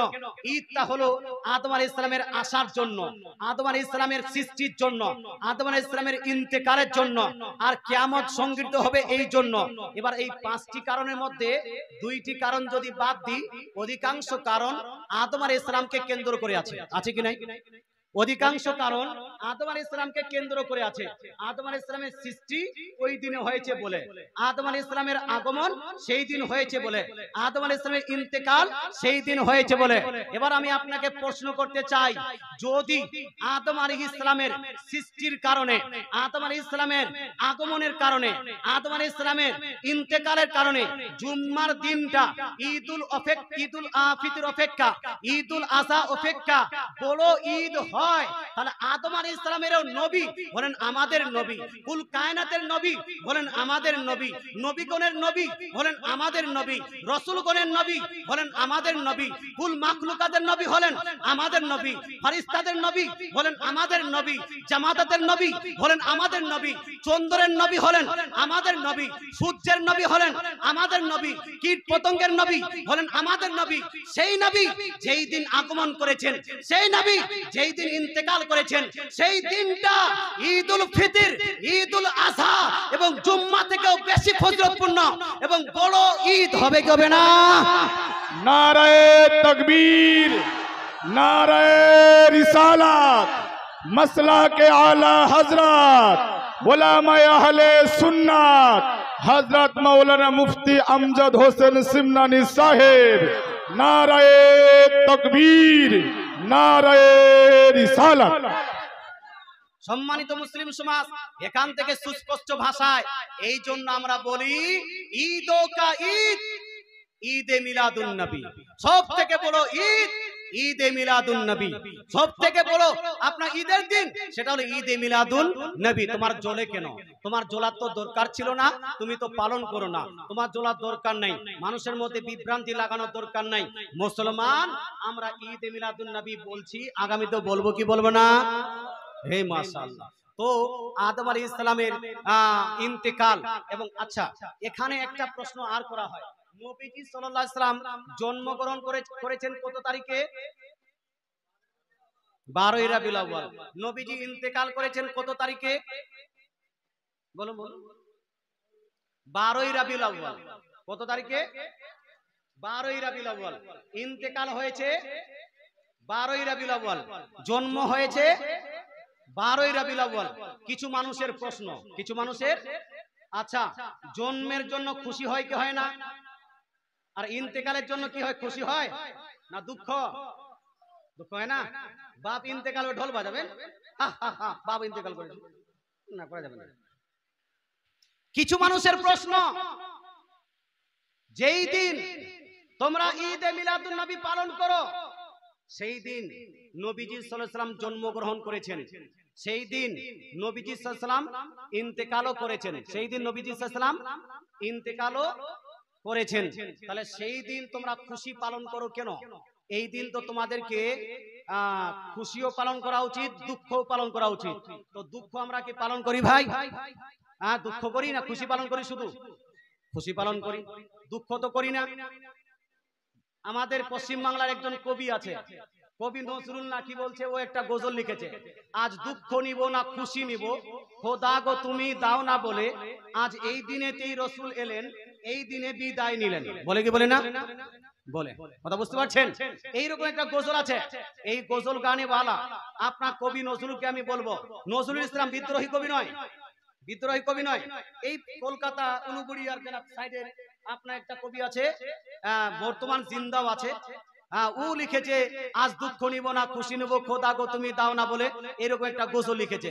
আমি বলবো এই কবির জানা ছিল না বলে ও আজ দুঃখ নিব না খুশি নিব ডিসিশন দিতে পারেনি, কিন্তু আমাদের জানা আছে, এই জন্য যতই প্রশ্ন করুক না কেন আমরা ডিসিশন দিয়েই দিব যে আজকে দুঃখ নেওয়া যাবে, আজকে শুধু খুশি আর খুশি পালন করা করতে হবে, দুঃখ বা শোক পালন করা চলে। সম্মানিত মুসলিম সমাজ, কেন দরুদ শরীফ পড়ুন, আল্লাহুম্মা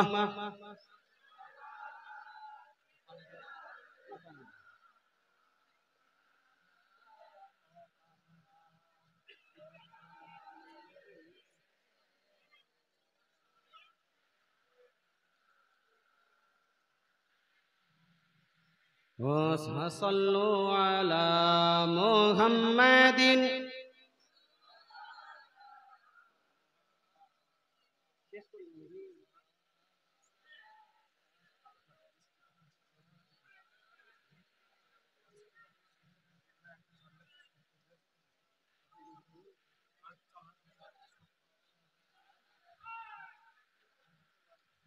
সম্মানিত মুসলিম সমাজ, প্রশ্ন হলো আজই নবী জন্মগ্রহণ করেছেন, আজই ইন্তেকাল করেছেন, আর আজকে দুঃখ নেব না কষ্ট আপনার খুশি নেব, কোনটা করব? খুশি পালন করব, ঈদ পালন করব, না বসে বসে কাঁদবো? অনেকগুলো আপনার মৌলভী সাহেব, অনেকগুলো ওয়াহাবী সম্প্রদায়ের মানুষ বলছে আজ তো দুঃখ পালন করা উচিত। আমি বলবো ভাই, তোমাদের মাথায় যদি এটাই আসে যে দুঃখ পালন করা উচিত, তো তোমরা পালন করো নাকি? তোমরা পালন করো, মানা করেছে কেউ নাকি? মানা তো করেনি। কিন্তু আমরা খুশি পালন করছি কেন? আমরা ঈদ পালন করছি কেন? তার কারণটা হলো নবীজির হাদিস। জোরে বলেন সুবহানাল্লাহ। নবীজি বলছেন আদম আলাইহিস সালাম শুক্রবারের দিনে জন্মগ্রহণ কি বলছে আগমন করেছেন আদম আলাইহিস সালাম শুক্রবারের দিন, আর আদম আলাইহিস সালাম শুক্রবারের দিনে ইন্তেকালও করেছেন। আগমনের জন্য খুশি, ইন্তেকালের জন্য দুঃখ। কিন্তু নবীজি ডিসিশন দিলেন ওই আদম আলাইহিস সালামের যেই জুম্মার দিনে আগমন করেছেন, ইন্তেকাল করেছেন, সেটা দুঃখে দিয়ে পালন করা যাবে না, সেটাকে খুশি দিয়ে পালন করো, সেটাকে ঈদ বানিয়ে নাও। ইভেন সেটাকে ঈদুল ফিতর, ঈদুল আযহা অপেক্ষাও বড় ঈদ বানিয়ে দাও। বলে সুবহানাল্লাহ। তাহলে আদম আলাইহিস সালামের আগমন এবং ইন্তেকালের দিনে নবী যখন বললেন খুশি পালন করতে, নবীর আগমন আর ইন্তেকালের দিনে খুশি পালন হবে না দুঃখ? খুশি। দুই নাম্বার বিষয়, একটা হাদিস, আরেকটা হাদিস 1280 1281 বুখারী শরীফে হাদিস। বুখারী শরীফে হাদিস 1280 1281 দুইটা হাদিস। একটা হাদিস তো দিলাম ওটা, এটা হাদিস বুখারী শরীফে। দুঃখ কেন করা যাবে না? বাপ ইন্তেকাল করে গেছে, মা ইন্তেকাল করে গেছে, তো আমাদের দেশে শোক পালন করে অনেকগুলো মানুষ মাথা নেড়ে করে নেয়। কি এবার বৃষ্টি পড়ছে নাকি ভিতরে ভিতরে? হ্যাঁ, চালাবো না বন্ধ করে দেবো বাপ? ওইদিকে জোরদার বৃষ্টি হোক, এদিকে জোরদার বক্তৃতা চলুক। হ্যাঁ, এই বৃষ্টির জন্য একটু আমাকে বেশি চেঁচাতে হচ্ছে।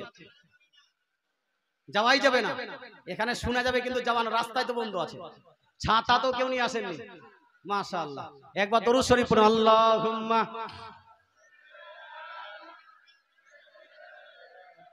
মাওলানা মুহাম্মদ ওয়া আলা আলি মাওলানা মুহাম্মদ। মানুষ যখন মারা যায়, মানুষ মারা যাওয়ার পরে শোক পালন করা অনেক, এদিকে ধ্যান দেন, নিজেদের মধ্যে আলোচনা করলে কিভাবে বলবো? বাপ মারা গেছে, মা মারা গেছে, ভাই মারা গেছে, বেটা মারা গেছে, দুঃখ হবে কি হবে না?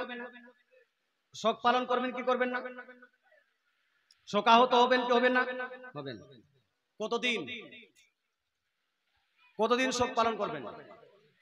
40 দিন নাকি? বলছে হুজুর 40 না হওয়া পর্যন্ত তো করা যাবে।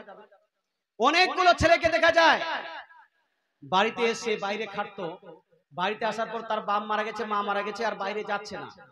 তাকে জিজ্ঞেস করা হচ্ছে ভাই তুমি কেরালায় যাবে না? তো বলছে হুজুর যাবো তো, কিন্তু আমার বাবা মারা গেছে, 40 দিন পার হয়নি, এখন যাওয়াটা ঠিক হবে না। 40 দিন যাক, তারপর 40টা করে তারপরেই যাব। কথা বুঝতে পারছেন? কিছু মানুষ তো দোকান পর্যন্ত খুলে না, ব্যবসা বাণিজ্য গুলো বন্ধ করে দিচ্ছে। বাপ মা মারা গেছে, 40 দিন একদম আপনার ঝিমিয়ে থাকছে, বিজনেসটা বন্ধ করে রেখেছে। 2-4 দিন পর যদি বিজনেস চালু করে, তো মানুষ বলছে আরে এই বেটা লজ্জা শরম আছে কিনা, বাপ মরে গেছে 2-4 দিন হয়নি, এখনো 40টাই পার হয়নি, দেখো কিভাবে যেন হাঁটাচলা করছি, সমাজের মধ্যে চলে। কিন্তু ভাই আপনাদের প্রশ্ন করতে চাই, মানুষ মারা গেলে তার জন্য শোক পালন করা, তার জন্য দুঃখ পালন করা, তার জন্য শোকাহত হওয়া, এটা কতদিন পর্যন্ত জায়েজ আছে? কতদিন পর্যন্ত জায়েজ, লিমিটেশন আছে কি নাই? শুনুন, বুখারী শরীফ প্রথম খণ্ড হাদিস নাম্বার 1280 1281। জোরে বলুন না, 1280 1281। এই হাদিসের কিতাবে বুখারী শরীফে লিপিবদ্ধ আছে, আল্লাহর নবী, সারা বিশ্বের নবী, দয়ার নবী, মায়ার নবী ইরশাদ করেন, বাপ মা দাদা দাদি কেউ যদি ইন্তেকাল করে যায়, তারপরে একজন মানুষ যদি শোক পালন করতে চায়, তাহলে শোক পালন করতে পারবে, দুঃখ প্রকাশ করতে পারবে ঊর্ধ্বে 3 দিন। ঊর্ধ্বে কয় দিন? 3 দিনের বেশি শোক পালন করা যাবে না। 3 দিনের বেশি আপনি মৃত্যুকে কেন্দ্র করে, বাবার ইন্তেকালকে কেন্দ্র করে, শোককে কেন্দ্র করে যদি আপনি দোকান না খুলেন তাহলে আপনার গুনাহ হবে। কথা বুঝতে পারছেন না? এমনিতে না খুলবেন ব্যাপারটা আলাদা, কিন্তু বাবা ইন্তেকাল করেছে, শোক পালন করছি, এই জন্য দোকান খুলবো না, এই জন্য আপনার গুনাহ হবে। কয়দিন জায়েজ আছে? 3 দিন পর্যন্ত আপনার জন্য শোক পালন করা যায়। 3 দিনের বেশি শোক পালন করা যাবে না। একমাত্র মহিলাদের জন্য লিপিবদ্ধ আছে ওই হাদিসেই, বুখারী শরীফ প্রথম খণ্ড হাদিস নাম্বার 1280 1281 মধ্যে, মহিলার যদি স্বামী ইন্তেকাল করে যায়, স্বামী যদি ইন্তেকাল করে যায়, তাহলে ওই মহিলাটি শোক পালন করবে কতদিন? 4 মাস 10 দিন। কতদিন? 4 মাস 10 দিন শোক পালন করবে। মহিলাটি শোক পালন করবে 4 মাস 10 দিনের অর্থ কি? এর অর্থ হলো এই 4 মাস 10 দিনে মহিলাটি সাজগোজ করবে না, আপনার অন্যান্য মহিলার মতো আপনার ফ্রি হয়ে বেড়াবে না, আপনার স্বামীর বাড়ি ছেড়ে অন্যান্য জায়গাতে গিয়ে আপনার রাত কাটাবে না, বাপের বাড়িতে গিয়েও রাত কাটাবে না, আপনার সাজগোজ করে আপনার কি বলছে তাকে দেখতে আসে বিবাহের জন্য প্রস্তাব, সে গ্রহণ করতে পারবে না। এই 4 মাস 10 দিনের মধ্যে ওই মেয়েটার অন্য জায়গায় বিবাহ দেওয়া যাবে না। এটা হলো মেয়েটার জন্য। একমাত্র স্ত্রীর জন্য লিপিবদ্ধ আছে বুখারী শরীফে যে স্বামী যদি মারা যায় তাহলে স্ত্রীটা 4 মাস 10 দিন শোক পালন করবে। বাকি যত লোক আছে তারা কতদিন শোক পালন করবে? 3 দিনের বেশি শোক পালন করা যাবে? এবার আপনাকে জিজ্ঞেস করতে চাই, নবীজির ইন্তেকাল করার পর কয় দিন হলো বাপ? 2 দিন। এই জোরে বলুন না বাপ। নবীজি ইন্তেকাল করে কয় দিন হলো? 2 দিন, 2.5 দিন, 3 দিন, পৌনে 3 দিন, কয় দিন হলো বলেন? 1450 বছর অতিবাহিত হয়ে গেছে, প্রায় 1500 বছর অতিবাহিত হতে চলেছে। আপনি ভাবুন তো, নবীর হাদিস বুখারী শরীফ থেকে প্রমাণিত 3 দিনের বেশি দুঃখ, 3 দিনের বেশি মৃত্যুকে কেন্দ্র করে, ইন্তেকালকে কেন্দ্র করে 3 দিনের বেশি শোক পালন করা যাবে না। নবীর ইন্তেকাল করে 1500 বছর গুজরে গেছে। 1500 বছর পরে আজকে যদি আমরা রাবিউল আউয়াল মাসে শোক পালন করি, এটা জায়েজ হবে না না জায়েজ? বলবো না জায়েজ না না জায়েজ? এই কাজটা করলে জান্নাতে যাব না জাহান্নামে?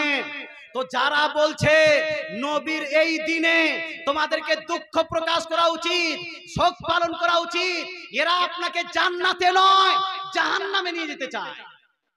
কথা বুঝতে পারছেন না? 105% গ্যারান্টি দিচ্ছি। মুসলমান আপনাকে বলতে চাই, হাদিসকে কেন্দ্র করে অনেকগুলো মানুষ ধোঁকা দিচ্ছে আর আবার নাম রেখেছে আহলে হাদিস। যাই হোক, মুসলমান বলতে চাই হাদিস সঠিকভাবে পড়তে হবে, সঠিকভাবে বুঝতে হবে, সঠিক পর্যায়ে পর্যবেক্ষণ করে তারপরে মানুষের কাছে আপনার পেশ করুন, কোনো সমস্যা নাই। মুসলমান কিন্তু উল্টাপাল্টা মন্তব্য করলে সমস্যা হবে। কোনো সমস্যা আছে নাকি? এক মুসলমান আপনাকে বলতে চালে শোক পালন করা যাবে না। এবার একটা প্রশ্নটা হলো, হুজুর জুলুস করা যাবে কি? জুলুস করেছেন না আপনার এখানে?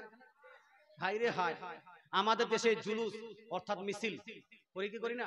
মিছিল তো শুধু এটা হয় না, এটা হয় শুধু কি কি মিছিল হয় বলুন তো? হ্যাঁ, কংগ্রেসের মিছিল চলে না? এই কংগ্রেসের মিছিল হয় না আপনাদের দিকে? হানা বলেন। কংগ্রেসের মিছিল চলে, আরএসপির মিছিল চলে, আইএসএফ এর মিছিল চলে, দাদু হয় না? আপনার থেকে বয়স্ক দাদুরা ওই ভাতা আর পাতা খাওয়ার জন্য লাঠি নিয়ে ইনকলাব, ঝিঙ্গা ভাত, মুরগি ভাত, পটল ভাত করছে কিনা? হ্যাঁ, করছে কি করছে না? করছে, কোনো সমস্যা নেই। জায়েজ না জায়েজ বলছি না আমি, করছে কি করছে না? আচ্ছা করছে তো, এটাই বলছি। না জায়েজ বললাম কি? না জায়েজ তো বলিনি। দাদু খুব হিটলার আছে, সঙ্গে সঙ্গে প্রশ্ন হলো এই ভারত হলো রিপাবলিক কান্ট্রি, ধর্ম নিরপেক্ষ দেশ। মাস্টার সাহেবরা হয়তো এডুকেটেড বেশি, তো তারা একটু বুঝতে বেশি পারবেন।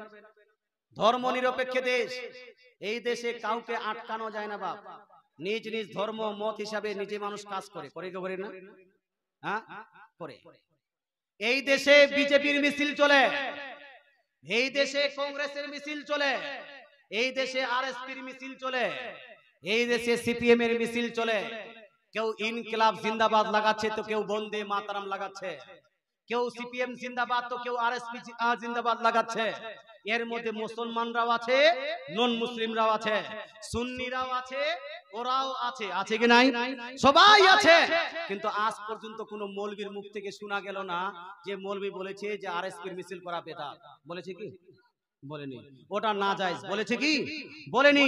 তো যেই আপনার দেশে কংগ্রেসের মিছিল করতে কোনো সমস্যা নাই, সিপিএম এর মিছিল করতে কোনো সমস্যা নাই, সেই দেশে নবীর মিছিল যদি করা হয়, যেই দেশের রাম নবীর মিছিল চলে কোনো সমস্যা হয় না, আপনার আরএসএস এর মিছিল চলে কোনো সমস্যা হয় না। মুসলমানের তাকাত দেখানোর জন্য, মুসলমানের পাওয়ার দেখানোর জন্য, রাসূলের প্রচার ও প্রসার করার জন্য, রাসূলের নামকে উজ্জ্বল করার জন্য, রাসূলের আপনার প্রচার প্রসার করার জন্য যদি একটা রাসূলের মিছিল হয়, এটাকে বেদাত শিরক নাজায়েজ হারাম বলা যাবে? যাবে ভাই? যাবে না। মুসলমান আপনাকে বলতে চাই, আপনি বলবেন হুজুর ওই জুলুসগুলো আলাদা, এই জুলুসগুলো আলাদা। আমি কখন বলছি যে ওইগুলো জুলুস এইগুলো জুলুস সমান জুলুস? আমি তো বলি না ওটা আলাদা এটা আলাদা। ওখানে গেলে নেকি পাওয়া যায় না, এখানে গেলে নেকি পাওয়া যায়, বলে সুবহানাল্লাহ। এই জোরে বলুন না বাপ। ওখানে গেলে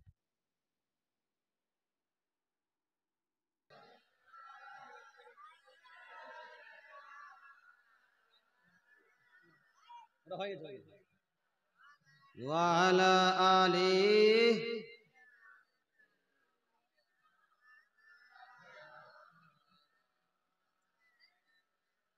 মাওলানা মুহাম্মদ সাল্লাল্লাহু তাআলা সাল্লাম।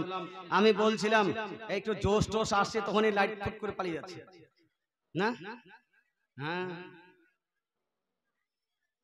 আচ্ছা যাই হোক, জুলুসটা চলবে। আচ্ছা জুলুসে হাদিস আছে কি নাই? সাহাবারা কি করেছেন? এই যে গরু জবাই করেছেন, পশু জবাই করে মানুষকে খাওয়াবেন না নবীর জন্মের খুশিতে? নাকি জন্মের খুশিতে এটা করছেন? তো কিছু মানুষ বলছে না এটা বেদাত, নবী করেননি, সাহাবী করেননি। তোমাকে কে বললো নবী করেননি, সাহাবী করেননি? তুমি সব হাদিস পড়ে নিয়েছো। দুই পাতা হাদিস বলছে, হাদিস দুই পাতা হাদিস পড়ে বলছে হাদিসে নাই। কথা বুঝতে পারছেন না? দুই পাতা হাদিস পড়ে কি বলছে? হাদিসে নাই। তো কি ওই হাদিস কি ওই দুই পাতায় খালি হাদিস আর বাকি হাদিস নাই? পড়লো দুই পাতা আর বলছে কোনো হাদিসে নাই। আজীব মানুষের ভাই। সম্পূর্ণ হাদিস আগে পড়ো তারপরে বলো, তারপর বলো।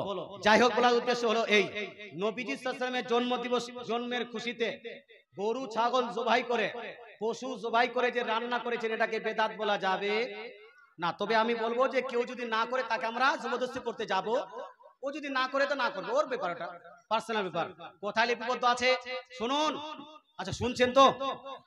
শুনুন, বুখারী শরীফের রাইটার ইমাম বুখারী। এই বাবু এই চুপ করে থাক, এত চেঁচামেচি করলে হয়? বলতে ভালো লাগছে না। ও মা বোন একটু চুপ করে থাকেন না, খালি চেঁচামেচি করছেন। এত পানির শব্দ, আপনার শব্দ, এই বাচ্চার শব্দ ভালো লাগবে তো শব্দ আলোচনা করতে? বুখারী শরীফের রাইটার ইমাম বুখারী, ইনার ওস্তাদের ওস্তাদ, মানে বুখারী শরীফের ওস্তাদের ওস্তাদ। তো বড় আলিম হবে না ছোট আলিম হবে? জি বড় আলিম। উনি একটি হাদিসের কিতাব লিখেছেন। ওই ইমামের নাম হলো ইমাম আব্দুর রাজ্জাক। ওই কিতাবটার নাম হলো, ওই হাদিসের কিতাবের নাম হলো মুসান্নাফ আব্দুর রাজ্জাক। সব জায়গায় চলে মুসান্নাফ আব্দুর রাজ্জাক, জিল নাম্বার 4। কত নাম্বার বললাম? জিল নাম্বার 4, পেজ নাম্বার 329। কত নাম্বার বললাম? Page number 329। পেজ নাম্বার 329 এর মধ্যে লিপিবদ্ধ আছে নবীজি সাল্লাল্লাহু আলাইহি ওয়াসাল্লাম প্যারা সাহাবী আনাস রাদিয়াল্লাহু তাআলা আনহু, আনাস বিন মালিক রাদিয়াল্লাহু তাআলা বলেন, আক্কা রাসূলুল্লাহ সাল্লাল্লাহু আলাইহি ওয়াসাল্লাম আন নাফসিহি বাদা মা বুইসা বিন নবুওয়াতি। অর্থাৎ হযরত আনাস বিন মালিক বলেন, নবীজি সাল্লাল্লাহু আলাইহি ওয়াসাল্লাম 40 বছর অতিবাহিত হওয়ার পর, অর্থাৎ নবুয়ত প্রকাশের পর, নিজ জন্মের খুশিতে পশু জবাই করে সাহাবাদের খাওয়ালেন। জোরে বলেন সুবহানাল্লাহ। কি বললেন বাপ? নিজ জন্মের খুশিতে পশু জবাই করে সাহাবাদেরকে খাওয়ালেন। তো জন্মের নবীর জন্মের খুশিতে নবী পাক সাল্লাল্লাহু আলাইহি ওয়াসাল্লাম যদি পশু জবাই করে সাহাবাদেরকে খাওয়ান, আমরাও যদি সেই কাজটা করি, পশু জবাই করে মানুষদেরকে খাওয়াই, এটা সুন্নত হবে না বেদাত? জোরে বলুন না বাপ। তো যে 2 পাতা হাদিস পড়েছে ওই হাদিস পর্যন্ত পৌঁছাতে পেরেছে, তো খামাখা বেদাত বলছো কেন তুমি? হ্যাঁ, আগে আরো পড়ো, বুখারী পড়ার পরে বুখারীর ওস্তাদকে পড়ো, তার ওস্তাদকে পড়ো, তার ওস্তাদকে পড়ো, সাহাবীদের হাদিসকে পড়ো, তাবেঈর হাদিসকে পড়ো, তাবেঈর হাদিসকে পড়ো, সব পড়ে নিয়ে বলো যে আমি গোটা দুনিয়ার হাদিস পড়ে নিয়েছি। এই গোটা দুনিয়ার হাদিস পড়ে আর পেয়েছি যে না এগুলো বেদাত। তো এইগুলো হাদিস কোথা থেকে আসছে বেদাত যদি হয়? কথা বুঝতে পারছেন না? কথা বুঝতে পারছেন? শুনুন, আপনি বলবেন হুজুর জুলুস করাটা জায়েজ না না জায়েজ? জুলুস করা যাবে কি যাবে না? নবীজি মিলাদুন নবী পালন করেছেন কি করেননি? কিছু মানুষের যুক্তি হলো জন্মদিন পালন করা খ্রিস্টানদের কাজ, মুসলমান জন্মদিন পালন করতে পারে না। আপনাদের মুর্শিদাবাদে বেশি টেটিয়াগুলো তৈরি হচ্ছে, অনেকগুলো। এরা বলে, এদের সঙ্গে অনেকবার ডিবেট হয়েছে আমার, এরা বলছে না ইসলাম ধর্মে জন্মদিবস নাই, জন্মদিন পালন করে ইসলাম শরীয়তে হারাম, এরকম এর কিছু বলে। আমি বলবো ভাই, ইসলাম ধর্মে যদি জন্মদিন পালন করা হারাম হয়, ইসলাম শরীয়তে যদি জন্মদিন না থাকে, তাহলে কোথায় লেখা থাকবে? কোরআন শরীফে। কোরআন শরীফে লেখা থাকবে যে জন্মদিন পালন করা হারাম, কুকুর শুয়োর খাওয়া হারাম, মদ পান করা হারাম, এগুলা কোরআন শরীফে আছে কি নাই? কুকুর খাওয়া হারাম হাদিসে আছে কি নাই? কি হারাম হয় কি হয় না হাদিস কোরআনে আছে। তো কোথাও কি লেখা আছে জন্মদিন পালন করা হারাম? কোথাও লিপিবদ্ধ নাই। জন্মদিন পালন করা হারাম নয়, জন্মদিন পালন করা নাজায়েজ নয়, গুনাহ নয়। তবে যদি খারাপ পদ্ধতিতে, নাজায়েজ পদ্ধতিতে জন্মদিন পালন করেন, তাহলে ওটা নাজায়েজ হবে। কথা বুঝতে পারছেন? মুহররম পালন করা জায়েজ না নাজায়েজ? জোরে বলুন, জোরে বলতে হবে। নাজায়েজ কেউ বলছেন না, কিন্তু কেউ যদি লাঠি নিয়ে, ঢোল তাসা নিয়ে যদি মুহররম পালন করতে চায়, জায়েজ হবে না নাজায়েজ? এই যে নাজায়েজ বললেন, হ্যাঁ, এখন তো জায়েজ বলছিলেন, নাজায়েজ বলে দিলেন। লাঠি তবলা নিয়ে, ঢোল তবলা নিয়ে কেউ যদি খালি ওই বাজিয়ে গিরিং করে খেলাধুলা করে, তো ওটাকে নাজায়েজ হারাম বলবো, কারণ পদ্ধতিটা ভুল হচ্ছে, পদ্ধতিটা ভুল হচ্ছে। কেউ যদি মুরসিয়া করে মুহররম পালন করতে চায়, জায়েজ না নাজায়েজ? তাজিয়া করে জায়েজ না নাজায়েজ? নাজায়েজ। তাজিয়া করা যাবে না, মুরসিয়া করা যাবে না, মাতম করা যাবে না। কে করেছেন মাতম? এগুলো সব নাজায়েজ। তো মাতমের মাধ্যমে মুহররম পালন করা যাবে, মুরসিয়ার মাধ্যমে পালন করা যাবে, ঝারনিয়ার মাধ্যমে করা যাবে, ওই কি বলছে তাজিয়ার মাধ্যমে মুহররম পালন করা যাবে, তারপরে মুহররমের বাজার লাগানোর মাধ্যমে মুহররম পালন করা যাবে। এর বাদ অনেক বাজার তো করা যাবে কমসে কম। কে বলেছে আপনাকে বাজার করা যাবে না? বাজারের মাধ্যমে মুহররম পালন করা যাবে। মুহররম পালন করা যাবে কিসের মাধ্যমে? রোজার মাধ্যমে মুহররম পালন করা হলো জায়েজ। জোরে বলেন সুবহানাল্লাহ। নামাজের মাধ্যমে মুহররম পালন করা হলো জায়েজ, বলেন সুবহানাল্লাহ। ফাতিহার মাধ্যমে মুহররম পালন করা হলো জায়েজ, বলেন সুবহানাল্লাহ। মিলাদের মাধ্যমে মুহররম পালন করা হলো জায়েজ, বলেন সুবহানাল্লাহ। জালসা জুলুস এবং আপনার জীবনের মধ্যে মাধ্যমে যদি মুহররম পালন করতে চান, রাস্তাঘাট পরিষ্কার করার মাধ্যমে, গরিবের সাহায্য করার মাধ্যমে, ফ্রি মেডিকেল ক্যাম্পের মাধ্যমে, যদি ব্লাড ডোনেশন ক্যাম্পের মাধ্যমে, গরিবের মধ্যে বস্ত্র বিতরণের মাধ্যমে, গরিবের মধ্যে আহার বিতরণের মাধ্যমে যদি মুহররম পালন করতে চান, তাহলে জায়েজ হবে।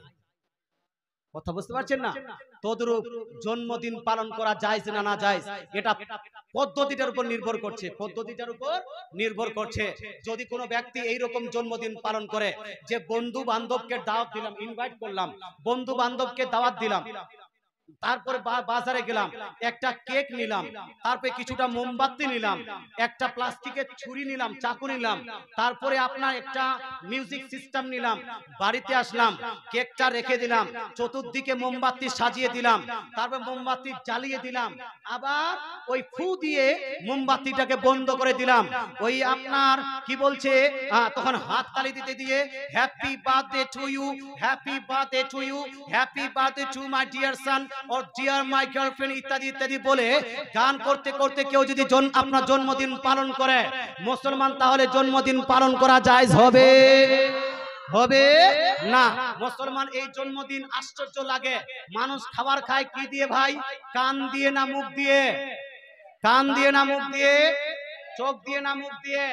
কিন্তু এই পাগলের দল যারা এইরকম জন্মদিন পালন করে, এদেরকে দেখবেন এরা কেকটা কাটার পরে প্লাস্টিকের ছুরি দিয়ে কেকটা কাটার পরে দেখবেন ওরা মুখ দিয়েও কেক খায়, নাক দিয়েও কেক খায়, গাল দিয়েও কেক খায়, চোখ দিয়ে কেক খায়, কান দিয়ে কেক খায়। হয় কি হয় না? দেখেছেন আপনারা? হাজি গোটা চেহারাতে যারা আপনারা করেছে। এই পদ্ধতিতে জন্মদিন পালন করা যাবে না। কিন্তু জন্মদিন যদি পালন করেন নবীর পদ্ধতিতে, জন্মদিন যদি পালন করেন সাহাবীর পদ্ধতিতে, নবী আপনার জন্মদিন যদি পালন করেন তাবেঈর পদ্ধতিতে, জন্মদিন যদি পালন করেন ইমামগণের পদ্ধতিতে, তাহলে জায়েজ আর জায়েজ হবে। জোরে বলেন সুবহানাল্লাহ। আপনি বলবেন হুজুর নবী কি জন্মদিন পালন করেছেন? আমি বলবো হ্যাঁ হ্যাঁ নবী জন্মদিন পালন করেছেন। সাহাবারা কি জন্মদিন পালন করেছেন? আমি বলবো হ্যাঁ হ্যাঁ সাহাবারা জন্মদিন পালন করেছেন। ইভেন কোরআন শরীফে কি জন্মদিনের প্রমাণ আছে? আমি বলবো হ্যাঁ হ্যাঁ কোরআন শরীফেও জন্মদিন করার প্রমাণ আছে। ওর জন্য জ্ঞান লাগে, গরিমা লাগে, আন্ডারস্ট্যান্ডিং লাগে, ডিপ আন্ডারস্ট্যান্ডিং লাগে, হাই নলেজ লাগে, হাই থিংকিং লাগে, ইসলামিক জ্ঞান গরিমা লাগে। তাহলে আপনি বুঝতে পারবেন নবীর পদ্ধতিতে জন্মদিন পালন করলে জায়েজ জায়েজ জায়েজ হবে। জোরে বলেন সুবহানাল্লাহ।